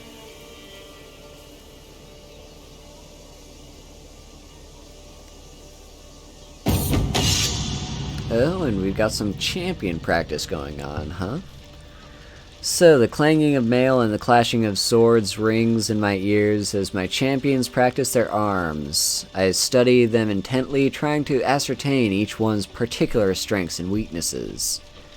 There can be little rest for them, for as soon as the bell is rung to signal the end of the mock melee, the stable doors are open. It is time to bring out the mounts. So, I could say we're going field riding. That might give me a martial lifestyle perk without having to wait for one. Or we could say bring me my armor. I haven't ridden on the Quintain in ages. And that would just give me some mounted exercise that gives me bonus prowess and a health boost. So right now we should... here's the health right here. So right now I'm feeling fine. I'm 20. But no, we're gonna try for that martial perk. We're gonna go field riding. So Helgi, who's my spy master and one of my champions, glances at the mud fields at the bottom of the hill. Those could serve as the outline of an enemy army, he says. I inform my champions as I inspect their battle lines, preparing them for the strategy at hand. So I have a few options here. I could just try to play it tactically and say I should cut off diagonally and lead the champions into the so-called flanks. That is guaranteed to give me a martial lifestyle perk. Alternatively, I could try to charge in, and this is a challenge based on my prowess, and my prowess is pretty good at 18. So there's an 80% chance that I actually gain the trait Aggressive Attacker, which is just a 25% bonus to enemy fatal casualties in a fight. So while the majority of an army currently is likely to walk away from a fight, as you've seen with clashes of like 1,000 people and only 100 get killed, this would mean they suffer a lot more casualties and would actually have to spend more resources to rebuild, or more time.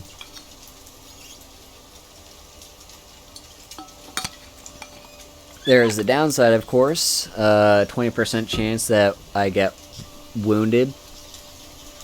But I think this is a pretty good chance, and you generally want more perks for each character you play as in this game, so... Oh, that was unfortunate. So we did get wounded.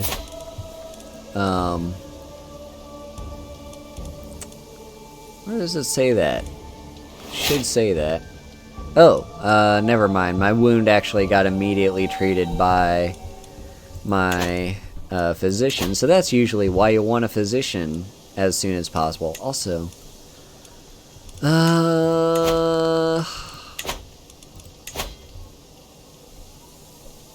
no, we don't want to release you.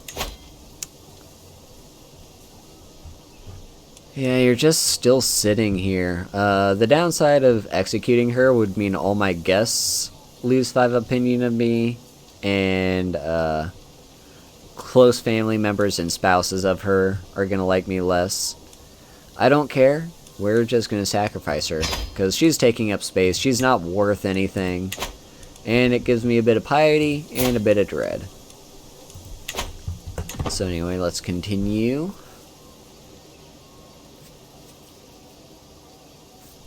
And we were waiting for my Huskarls to finish being built. We're very close to a martial lifestyle perk. There we go. So we're going to go down one of these lines here. So chivalric dominance is actually, my knights are going to be a lot better at fighting. So right now I think we're at 120% effectiveness. So this would boost that up to 195. That could lead to Never Back Down and Kingsguard. Not a terrible thing to have. It's very focused on your knights. Oh yeah, I forgot to mention Stalwart Leader also reduces the risk of me being a commander, because thing with having your ruler being on the front lines in a fight is they could easily fall in battle and die. So that reduces the likelihood of that being a thing. We've got courtship, so if I want to romance anybody, we could do that. We've got some marriage acceptance for yourself and close family members, and finally spouse opinion. And skills that you get boosted from your spouse doing counselor tasks also gets boosted. Let's go for chivalric dominance. So now my knights are going to be a little bit more effective, which is always a good thing to have. Let's see. Remind me again, how much do we need? We need 125. Well, now that my Huskarls are finally charged up, let's go ahead and do another raid. Let's just make sure we're not, I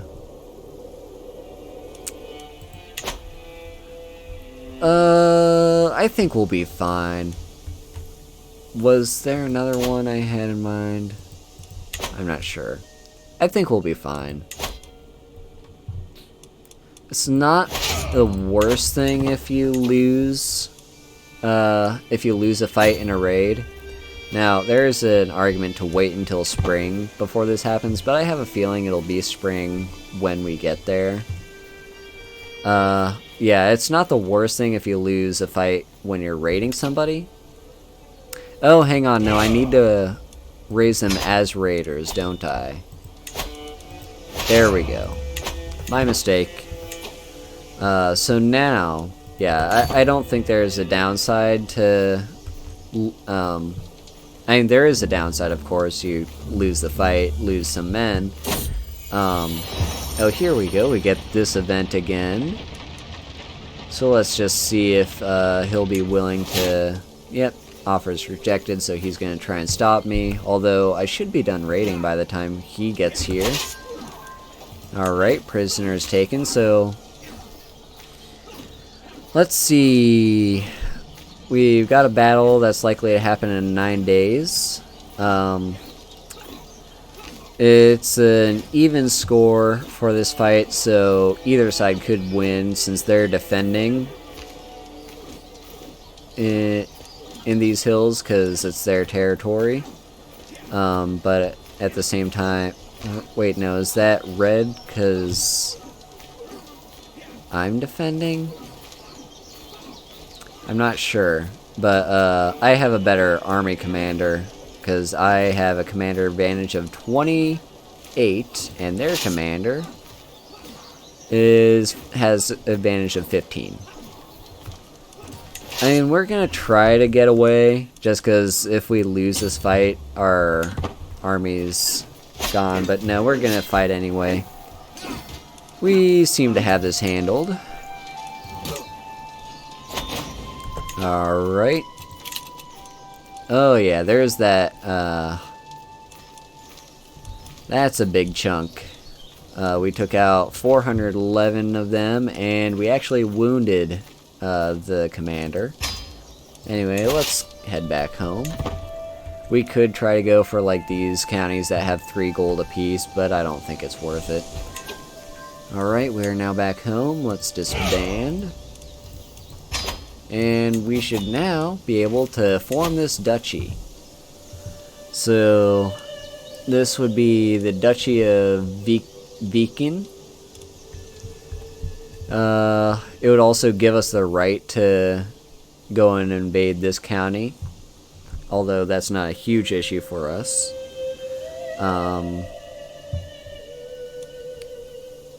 Yeah, it's going to cost a bit of gold, but it is going to give me quite a bit of prestige, which is not a terrible thing to have. So, yeah, let's go ahead and do that. I am now a mighty Jarl. So let's skip that. Oh, I could declare... actually, yeah, let's not skip this, because this is a new thing. Like, I've seen someone show it off in a YouTube video before, but besides that, I have not played this game since this has been added, so it's actually new to me. So I am able to declare a Varangian adventure. For the duration of the tribal era, this type of war is available to allow you to start a new life in a distant land far from the cold shores of your homeland. Successful Varangian adventurers will not only relocate your realm to a foreign location, it will also leave all your existing lands independent, including your vassals. Your first Varangian adventure undertaken as a North Germanic ruler will also call on additional troops from own same faith and same culture counties in mainland Scandinavia to help you conquer your new home. So yeah, basically, it's an interesting gameplay mechanic because you're basically saying, alright, we're going to pick up everything and move it over here, and then we're going to leave this place behind. And of course, you can adventure like to other places too, like Russia's a place, Iceland, probably Northern Europe too over here. So yeah, you can pretty much adventure wherever, but yeah, you're picking up everything, leaving it behind, and going somewhere else. I usually, when I play this game, like to just try and build up to an empire, and sometimes, yeah, I'll have to maybe get some practice in adventuring, because it does sound fun, but I don't like the idea of just leaving behind what I've spent so many resources and so much of my time to build up. Of course, if anyone watching has a preference as to whether or not I do an adventure and where I go to, please let me know. I might consider it.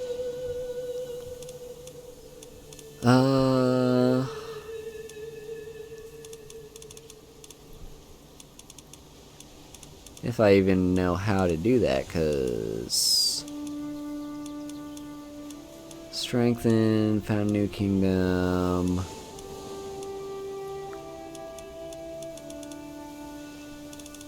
Maybe I don't have the ability to do that right now. I do have someone I could potentially ransom. So we kidnapped during our raids up north. And if we were to ransom him, that's not a small amount of money. He looks like he's the son of this guy that I just went to war with, or not went to war with, that I just raided. So he's actually gonna be worth quite a bit of money to him. He doesn't actually have all the money to pay off the ransom, so he would just give me everything he has in his treasury. The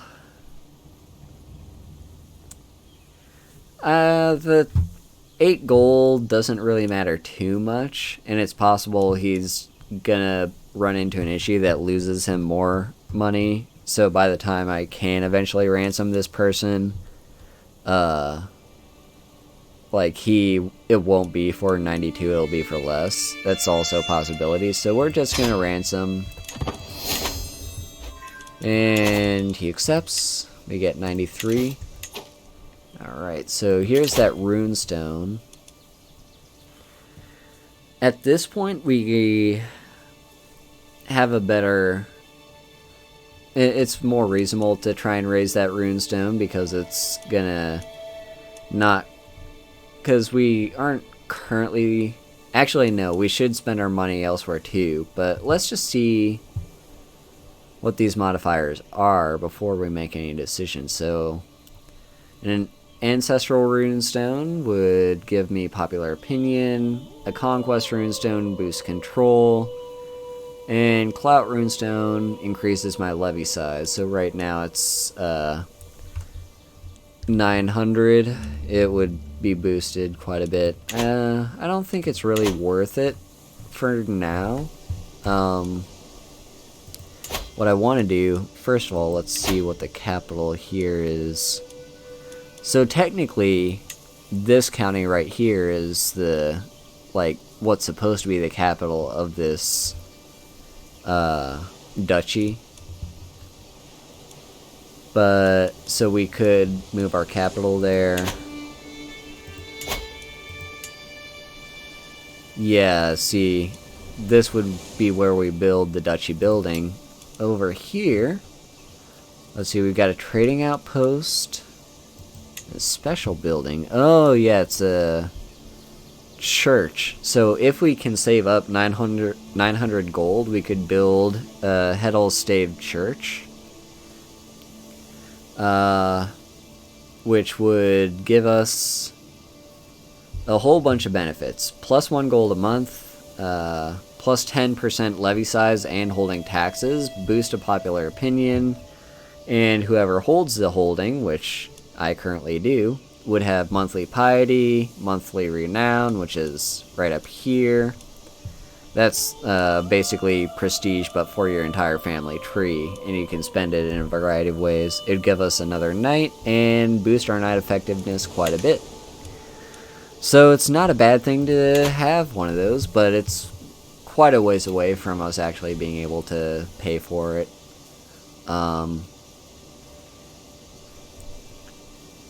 Yeah, so by the way, one of the reasons you want to have a duchy is instead of just a group of counties is because of succession rule. Right now I have just a daughter, so every piece of land I have should, yeah, every title I have will go to her when I die. But if, for instance, my wife gives birth to another child, or my current child dies, my land's likely to get split up, and it's just a pain in the butt. So that's why you generally want a higher, like the highest tier title you can have, because then even if you, say, lose these counties, you'll still have the duchy, and you can reconquer it later if you need to, without much hassle.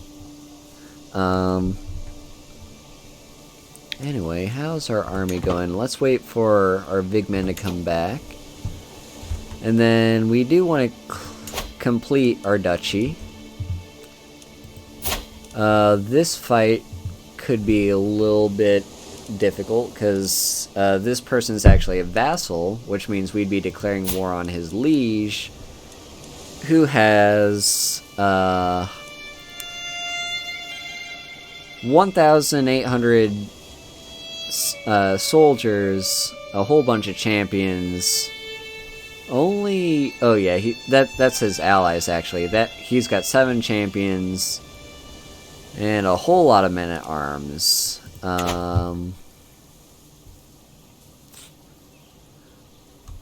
We might be able to take him. What was his strength again? No, not you. Yeah, you.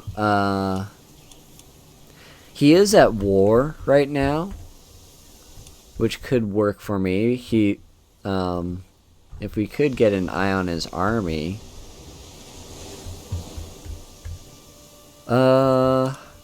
Yeah, this is an offensive war.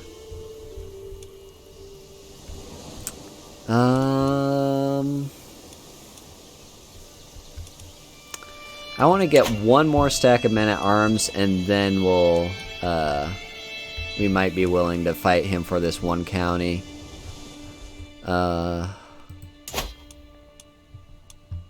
Yeah, let's do that. That could buy us more time for him to be distracted over here with his soldiers. And, then pretty much all I'll have to deal with are this kid's puny 500. So, let's see. Yeah, the game's telling me I should fabricate claims. So what should we do in terms of men at arms? We could have another, like, type.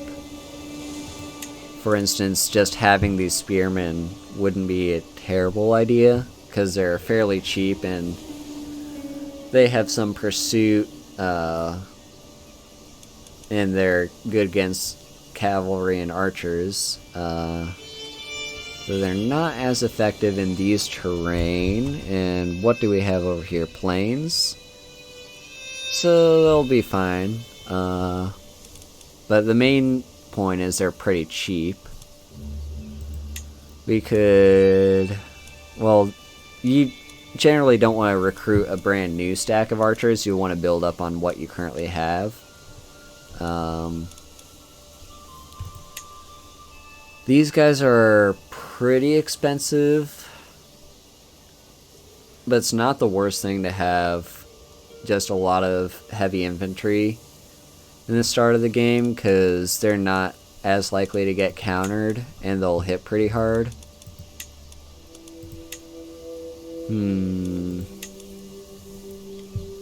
main thing I'm looking at here is that would cost us 0.4, like it costs us 1.3 when they're not fully raised, or I mean, when they're not fully regenerated, like when they're still at 5 out of 100. Which we're currently only making 0.6. And they will cost us 0.4 once they are fully generated. So we would still be in a profit, but it would mean we're getting prestige in a lot slower. And if my heir, for instance, has any sort of traits or perks that cost her prestige, she wouldn't really be able to afford it, and we'd have to break some of them down.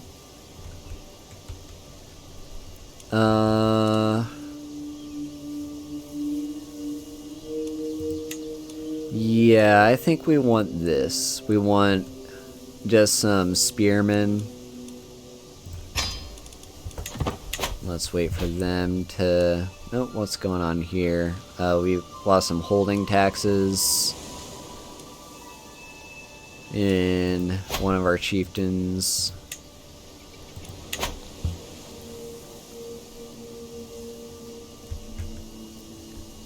Let's wait for time. Alright, what's this tutorial? It's telling me about culture.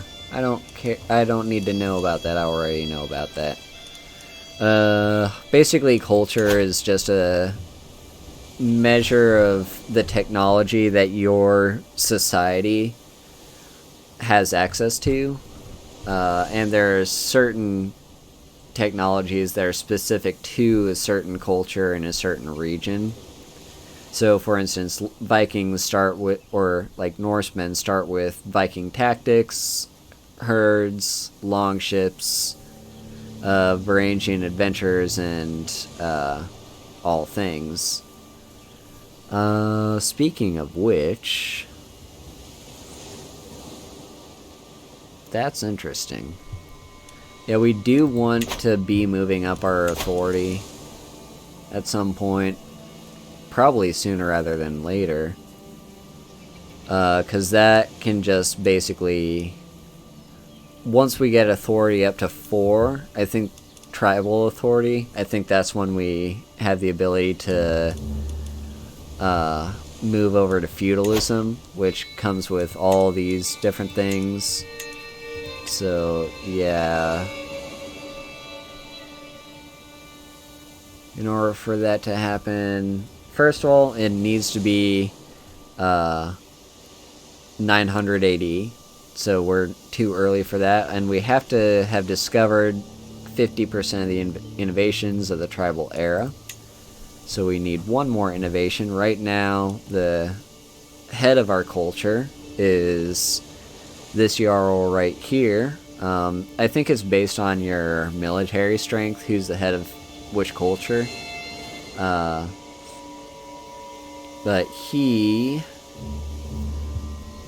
gets to decide what we're focusing on, and he wants to focus on city planning. So in about 81 years, we'll have a few new things we can build in our cities. Speaking of which, I want to look at things we can build and things we potentially want to be saving up for.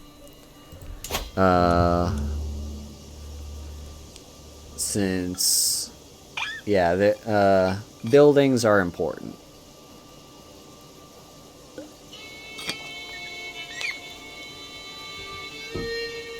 Basically, if you have, yeah, like, right now I started out with this trading outpost, which is giving me more taxes and more supply in this county.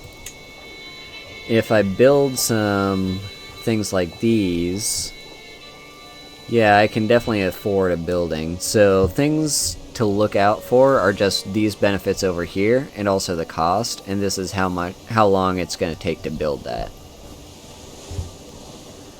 So when you're starting out tribal, I usually like to have at least one building that's just going to give me prestige over time, because prestige is more important than gold when you're tribal.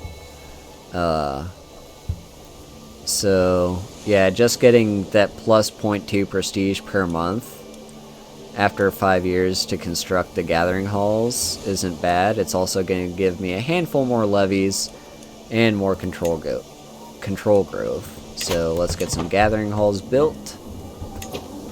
And let's see, yeah, we're still, there's a runestone again.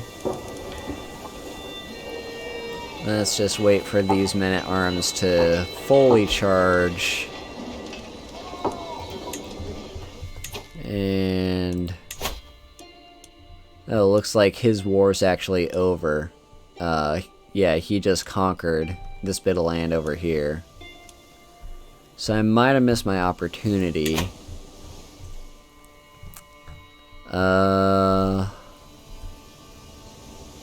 But we'll have other opportunities. Keep in mind, one thing that I want to do is this right here, secure the North Sea. To do that, we need, hang on.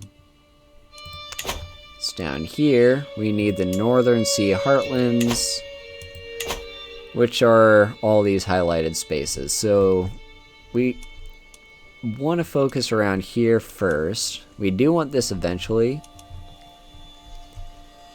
But even if we can't, well, let's see. So you have this territory right here that I want. He's actually in negative prestige, which is good for us. Means he can't build any more men-at-arms. He has one alliance. Oh, yeah, let's not poke the bear just yet, but he's 32 years old. So when he, or the person he's allied with at 44, dies, that alliance could crumble. He has 6 titles, 2 duchies.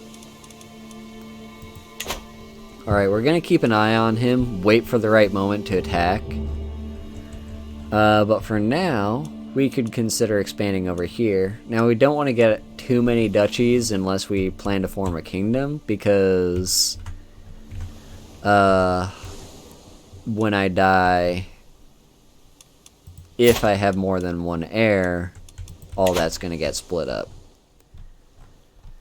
But I'm young, so I'm not going to die anytime soon, hopefully. So we should be fine to go conquering, and that would actually build up my men-at-arms. Well, that would build up my army with more levies and more taxes that I'm collecting with more land. Let's just wait for these men-at-arms to finish getting built.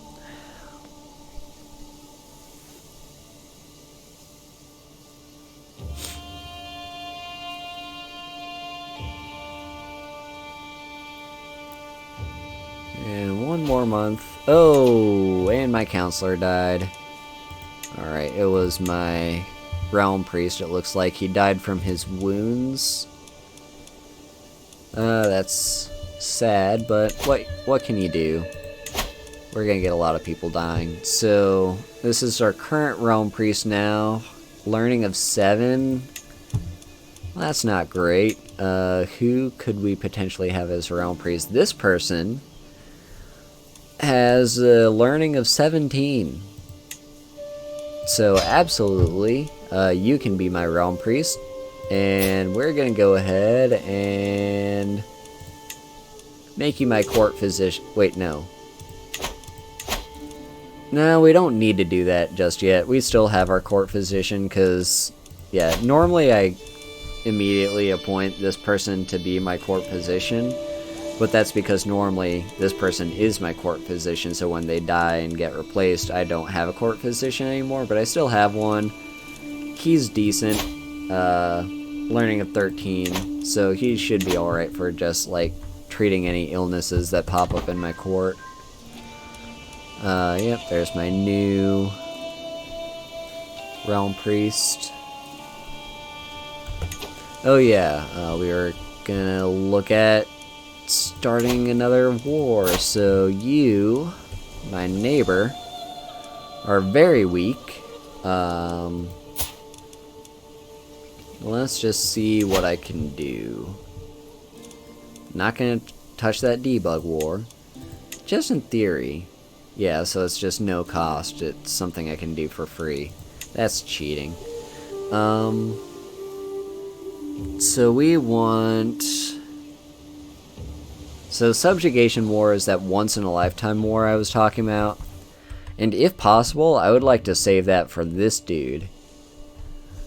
And since we're already planning on attacking him eventually, might as well save this as a back pocket thing. So unfortunately, we can only do one county conquest. This is going to cost us some piety because we both follow the same faith. But it's not a big deal. He's inferior, doesn't have any allies. We should be able to win this war pretty handily. It's August, so winter is not rolled around just yet, and since he's on our doorstep, war should be over before too long. So let's go ahead and declare this war. There's that music again. Let's go ahead and move this rally point. And raise our armies. Gonna take us 3 days. And move in. Hey Chaz! Thanks for showing up. It's good to see you here. Alright, we actually captured our commander there. Oh, I love this song.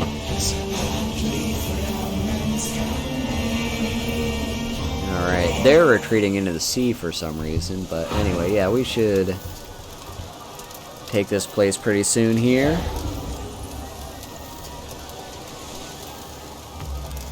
Alright. Oh, they're actually... Hang on, what? Yeah, I guess they just went around there, but they're not gonna actually besiege anything. Oh, they are. Okay, they're going for Oslo. If we need to, we could... Oh, what's happened now? My Chancellor is being dumb again and giving more people claims. Who are you? Jarl Sigurd. Where are you? Oh, this guy. This guy that I was terrified of. He actually now has a claim on me. It's specifically the Chieftain of Vingelmork. So, this one right here. So even if he does declare war on us, and we lose that war, it shouldn't be the end of the world. Alright, so we've taken a prisoner. We haven't won this war yet, even though we have his capital. But we are up to 78 war score. And how long till they're done with their siege? 5 months. We should be able to take the rest of their territory before that happens. Okay, we won't, but it's fine. We're still gonna win this war because they won't have any territory left. And we're getting ticking war score. You see that number going up because we hold the territory that we say we're gonna take when this war is over. Alright, never back down. Fewer friendly fatal casualties, and just a straight advantage boost to us. That's always gonna be helpful to have. We are taking some attrition here, but that shouldn't be too much of a problem. My daughter and heir Astra is an unusually calm child. When the others play their wild games, Astra often withdraws to some silent corner. She does not speak a lot, but I can tell she is always thinking about something. So she's a very pensive child. I was the same. Like, when I was growing up, that was me. I wasn't very talkative, I was very pensive. Still am to some degree. So yeah, that basically determines, like, the sort of skills that she and her personality are going to lean towards when it comes to educating her. So right now, I mean, she's just a baby, age 3, and she's in good health, which is good. We're not going to lose her to some illness. soon, hopefully. So obviously these traits aren't going to be good, but hey, now they're being boosted, and she's going to be leaning more towards either stewardship or learning when we do eventually get into educating her. So anyway, yeah, my spouse is looking after me, so that gives me a health boost. Yep, the siege has been lost, but that's fine. We should win this any second now.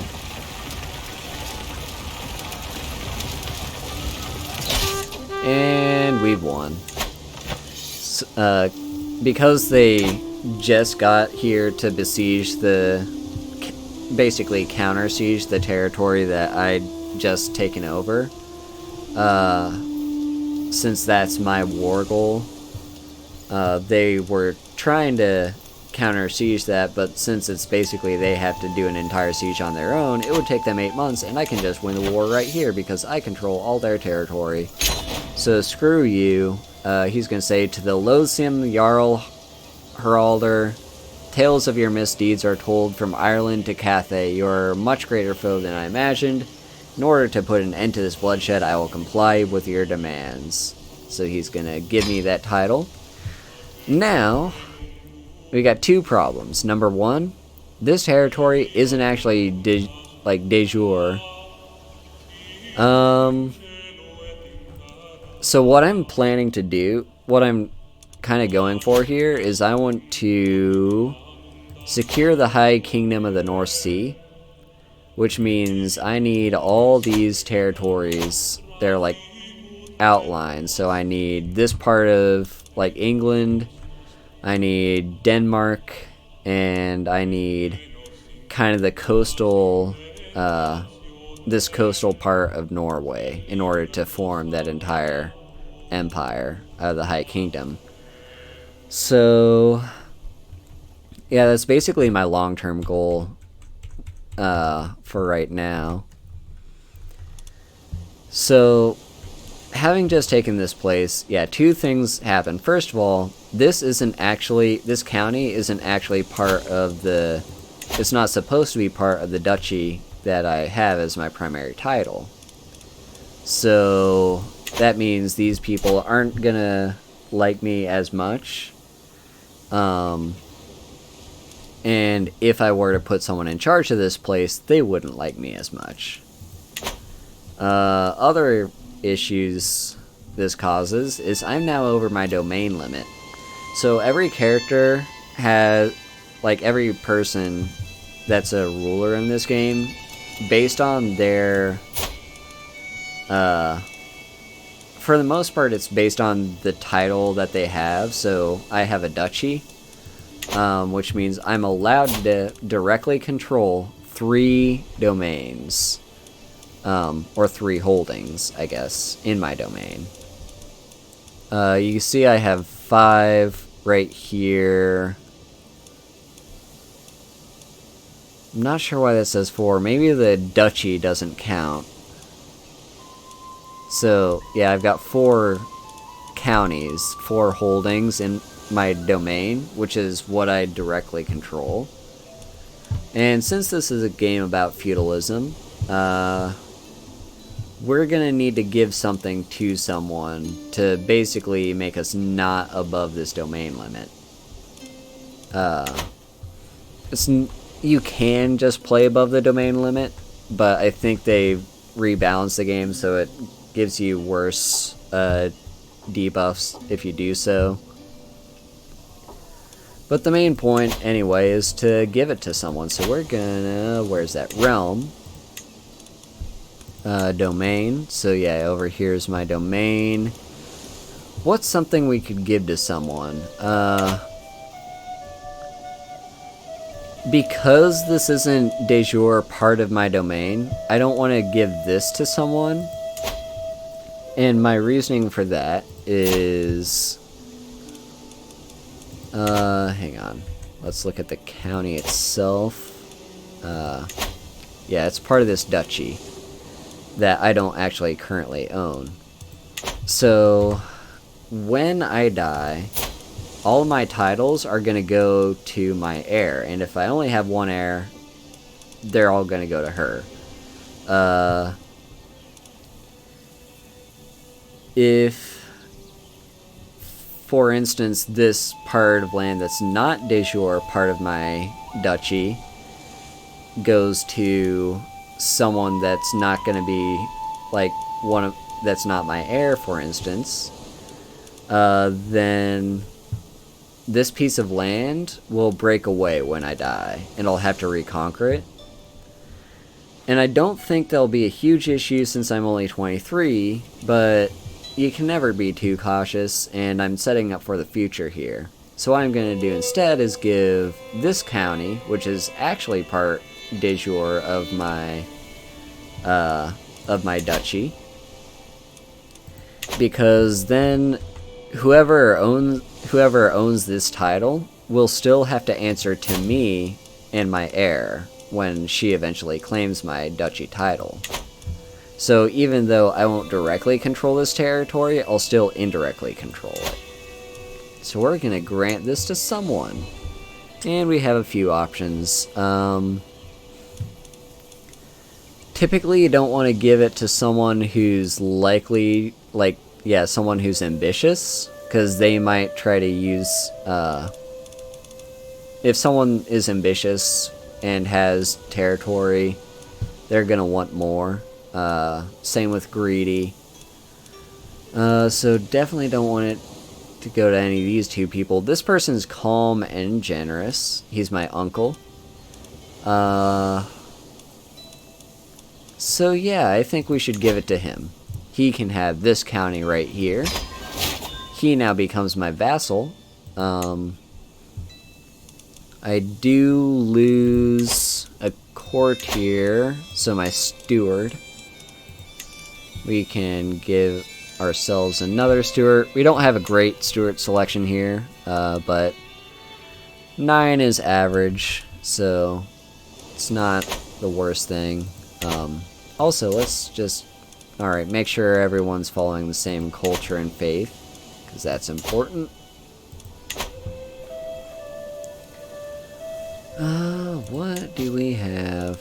Alright, this is also telling me I'm second in line for this chiefdom, because I just granted it to someone that if they die and their heir dies, this is going to come back to me. But that's not necessarily going to stay that way. They'll maybe have some heirs of their own. Let's see, what else is the game trying to tell me? So I've got low control in these counties. We got a powerful vassal. This uncle actually wants a position on my court, because he thinks he deserves it, because he's a vassal that holds a big chunk of my land, and he wants to be on my council, and if he's not, he's gonna be mad at me. But it's not a big deal. I did just give him this land, so that actually directly counters his one seat on the council opinion of me, and he likes me enough, so I'm not going to worry about giving him a position, because he would suck at literally every job I give him except these two, and I already have someone way better to do both of those jobs. So he's just going to sit and eat pies in this county and rule over it, keep people from rising up in rebellion. Oh, the game is also telling me I should take a concubine. So why not? So she's stuttering, which is a congenital trait. If you want a character who's stuttering, you could have her as a concubine. I don't know. I do need more heirs, though, so might as well. The reason I didn't take the other woman as my concubine. Alright, bye Chaz. Thank you so much for stopping by. It was lovely having you here. So, yeah, I avoided the woman that was 40-something years old because she's less likely to be of childbearing age before long, and I want at least a backup. It wouldn't be the worst thing if I had a son, because I believe right now having a son would mean my daughter is no longer my primary heir. All of my titles would go to my son. And, because, let's see, what's our succession law? It's going to tell me, hang on. Succession law, yeah, we got male preference. So that means if there's a male heir and only one male heir, all my titles will go to that male. Whereas having a daughter, like, it's still allowed and it's still fine, but she's only going to inherit if I don't have any sons. So getting a son wouldn't be the worst thing, because then I at least have a backup heir, because they're not necessarily going to be the best, and they won't necessarily survive into adulthood. So it's not a bad idea to have a backup, and having a concubine will speed that up. Let's see. I'm trying to save up so I can build maybe something over here in Oslo. Can we upgrade this, I wonder? We could, in theory, if we had 200. But I'm more interested in one of these that are going to cost only 75. So we've got markets, that's going to get me more money. Gathering halls will get me more prestige. Neither of those is that bad, although markets are a little bit faster. So maybe we'll go for that once we have the money for it. Oh, and I need to disband my army because we just won the war. And there we go. Now we're not losing all that money.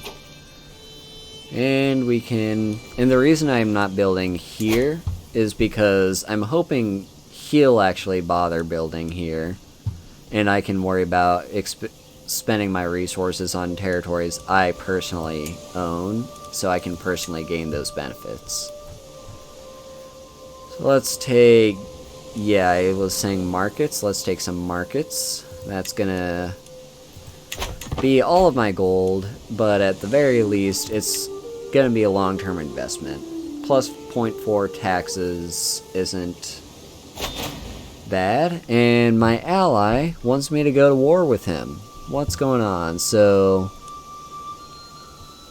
he wants me to honor our alliance and join me in a war of conquest. Oh wait, yeah, this person wants to conquer him, so he wants me to join as a defender. I could say no, but that would cost me a lot of fame, and he wouldn't like me as much, and I don't see any reason right now. I'm not currently planning to go to war with anyone, and I should be able to handily help this guy, especially if I have allies on my side. So, yeah, I'm going to accept your call to war. I am, well, all my men-at-arms are perfectly fine, so, yeah. Anyway, I think that's a good enough place to leave off here. I do have a few streams myself that I want to catch this evening, so thank you everyone who stopped by. It's been quite a good time. Let's make cloud save, and sure, there we go. Yeah, thank you everyone who stopped by. And let me see here just a second.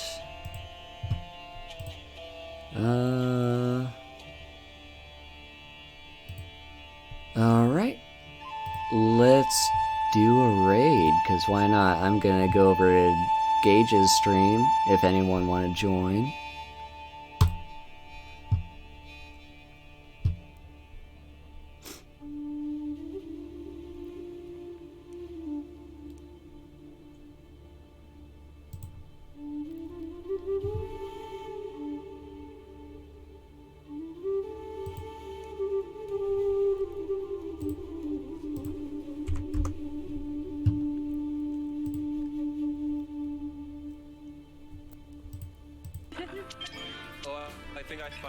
understand how that card works. That card brings you down to, I think, the lowest person's amount? Yeah, whoever has the lowest amount. Everyone So you gets shouldn't that. do that if you're on it. No! Yeah. Sorry. Sarah, thank you for subscribing. Not subscribing, following. I don't know what you're doing. Just whatever. I'm